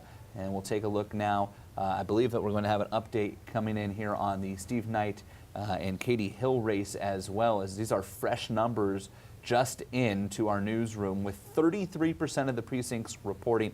And the presumption here is that a lot of these precincts that just updated came from the Santa Clarita Valley. Steve Knight has jumped ahead of Katie Hill by 43 votes, if my math is correct there, and I think it is. 43 vote advantage now for the incumbent Republican, Steve Knight, over his Democratic challenger, Katie Hill. And that is again now with just over a third of the precincts reporting here in the 25th Congressional District. This is, of course, a vast district that stretches all the way from Palmdale, Lancaster, across the mountains, heading off into the Simi Valley area. So lots of places to gather votes from, but a big chunk of them coming from the Santa Clarita Valley. So we'll keep an eye on that here over the final few minutes of this show. But Steve Knight has jumped ahead. All right, so now we're going to go ahead and toss it to the analysts and see what they have to say about this. So this is going to be a late night. Nobody's getting any sleep on these campaigns tonight, because even myself included, I'm invested now. I can't go to sleep and wake up and see what happens. I need to see it go back and forth like this. Yeah, I can't imagine these numbers moving in such a way where I'm going to be comfortable saying, okay, yeah, you know, I'm just going to sleep for the next few hours. No. So, I mean, it could really, really go either way at this point. The only reason we're assuming that the new numbers are Santa Clarita is because we've seen a jump in our, I mean, we don't know where these precincts are coming in from, but we saw a jump in the numbers for the Santa Clarita City Council candidates. The order remains the same, so it's not, you know, the leaders in that race went from the 8,000s to the 9,000s, and at the same time we saw we went from Katie Hill plus 116 to Steve Knight plus 43. Yeah. So it is a tight, tight race. Every single phone call, every single donation obviously mattered in this race, every single decision, every news story. And I mean, I don't think anyone predicted it I didn't predict it to be this close. I thought that we would have a general idea of which way it was going to go at this point in the night. Although I did think it would be close, I did not think it would be this close. Yeah, it's weird. I didn't know who was going to win, but I wasn't expecting something like this wild, this crazy. There's going to be a lot of second guessing for whoever loses. And looking at the 25th district, right? You've got Simi Valley, which is in Ventura County. We haven't seen any more numbers come in since the beginning of the night from Ventura County. Ventura County would lean a little more Republican. The Antelope Valley, although that's where Steve Knight is from, his father is a local legend there, was a local legend there. He served on the Palmdale City Council. Although he has a strong base of support there, it is the most Democrat-leaning part of the district. It is. And Santa Clarita is kind of in the middle. So. Right. And Santa Clarita itself is a patchwork, so where these results come in will tell a different story as the night goes through. Yeah. So it's just been such an interesting race to watch, and we will continue watching it as the night goes on.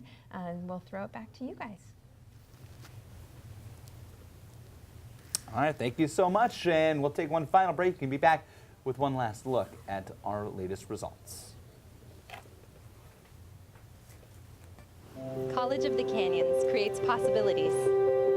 It's a gateway to opportunities. A place where students learn they can believe in themselves. Behind every possibility at College of the Canyons are the people.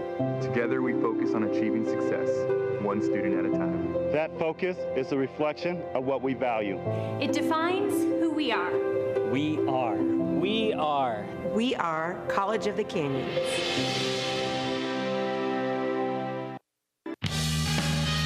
What business has excellent customer service, smiling employees, and great food? Topper's Pizza Place. Eat more pizza.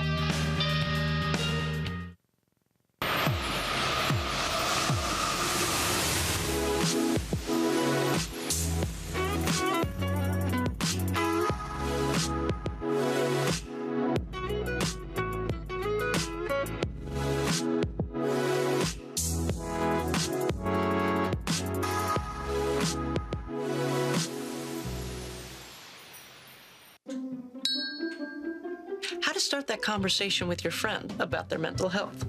First, make sure you aren't too far away. Closer, closer. Whoa, whoa, whoa, too close. Now ask something open-ended like, you all good? Are you all good? Or is everything okay? Is everything okay? Well done, awkward teenage actor. Actually, no. Thanks for asking. Find out how you can help a friend with their mental health at seizetheawkward.org.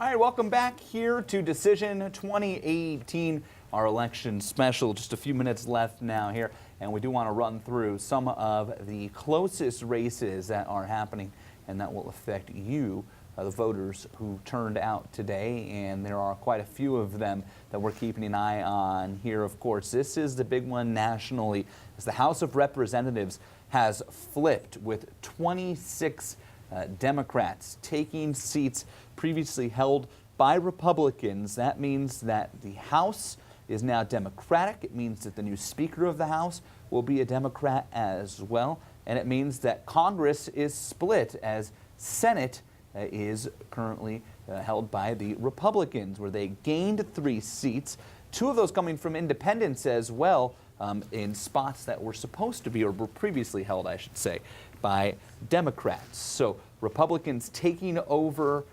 extending the lead, rather, in the Senate right now, means that we will have a split Congress.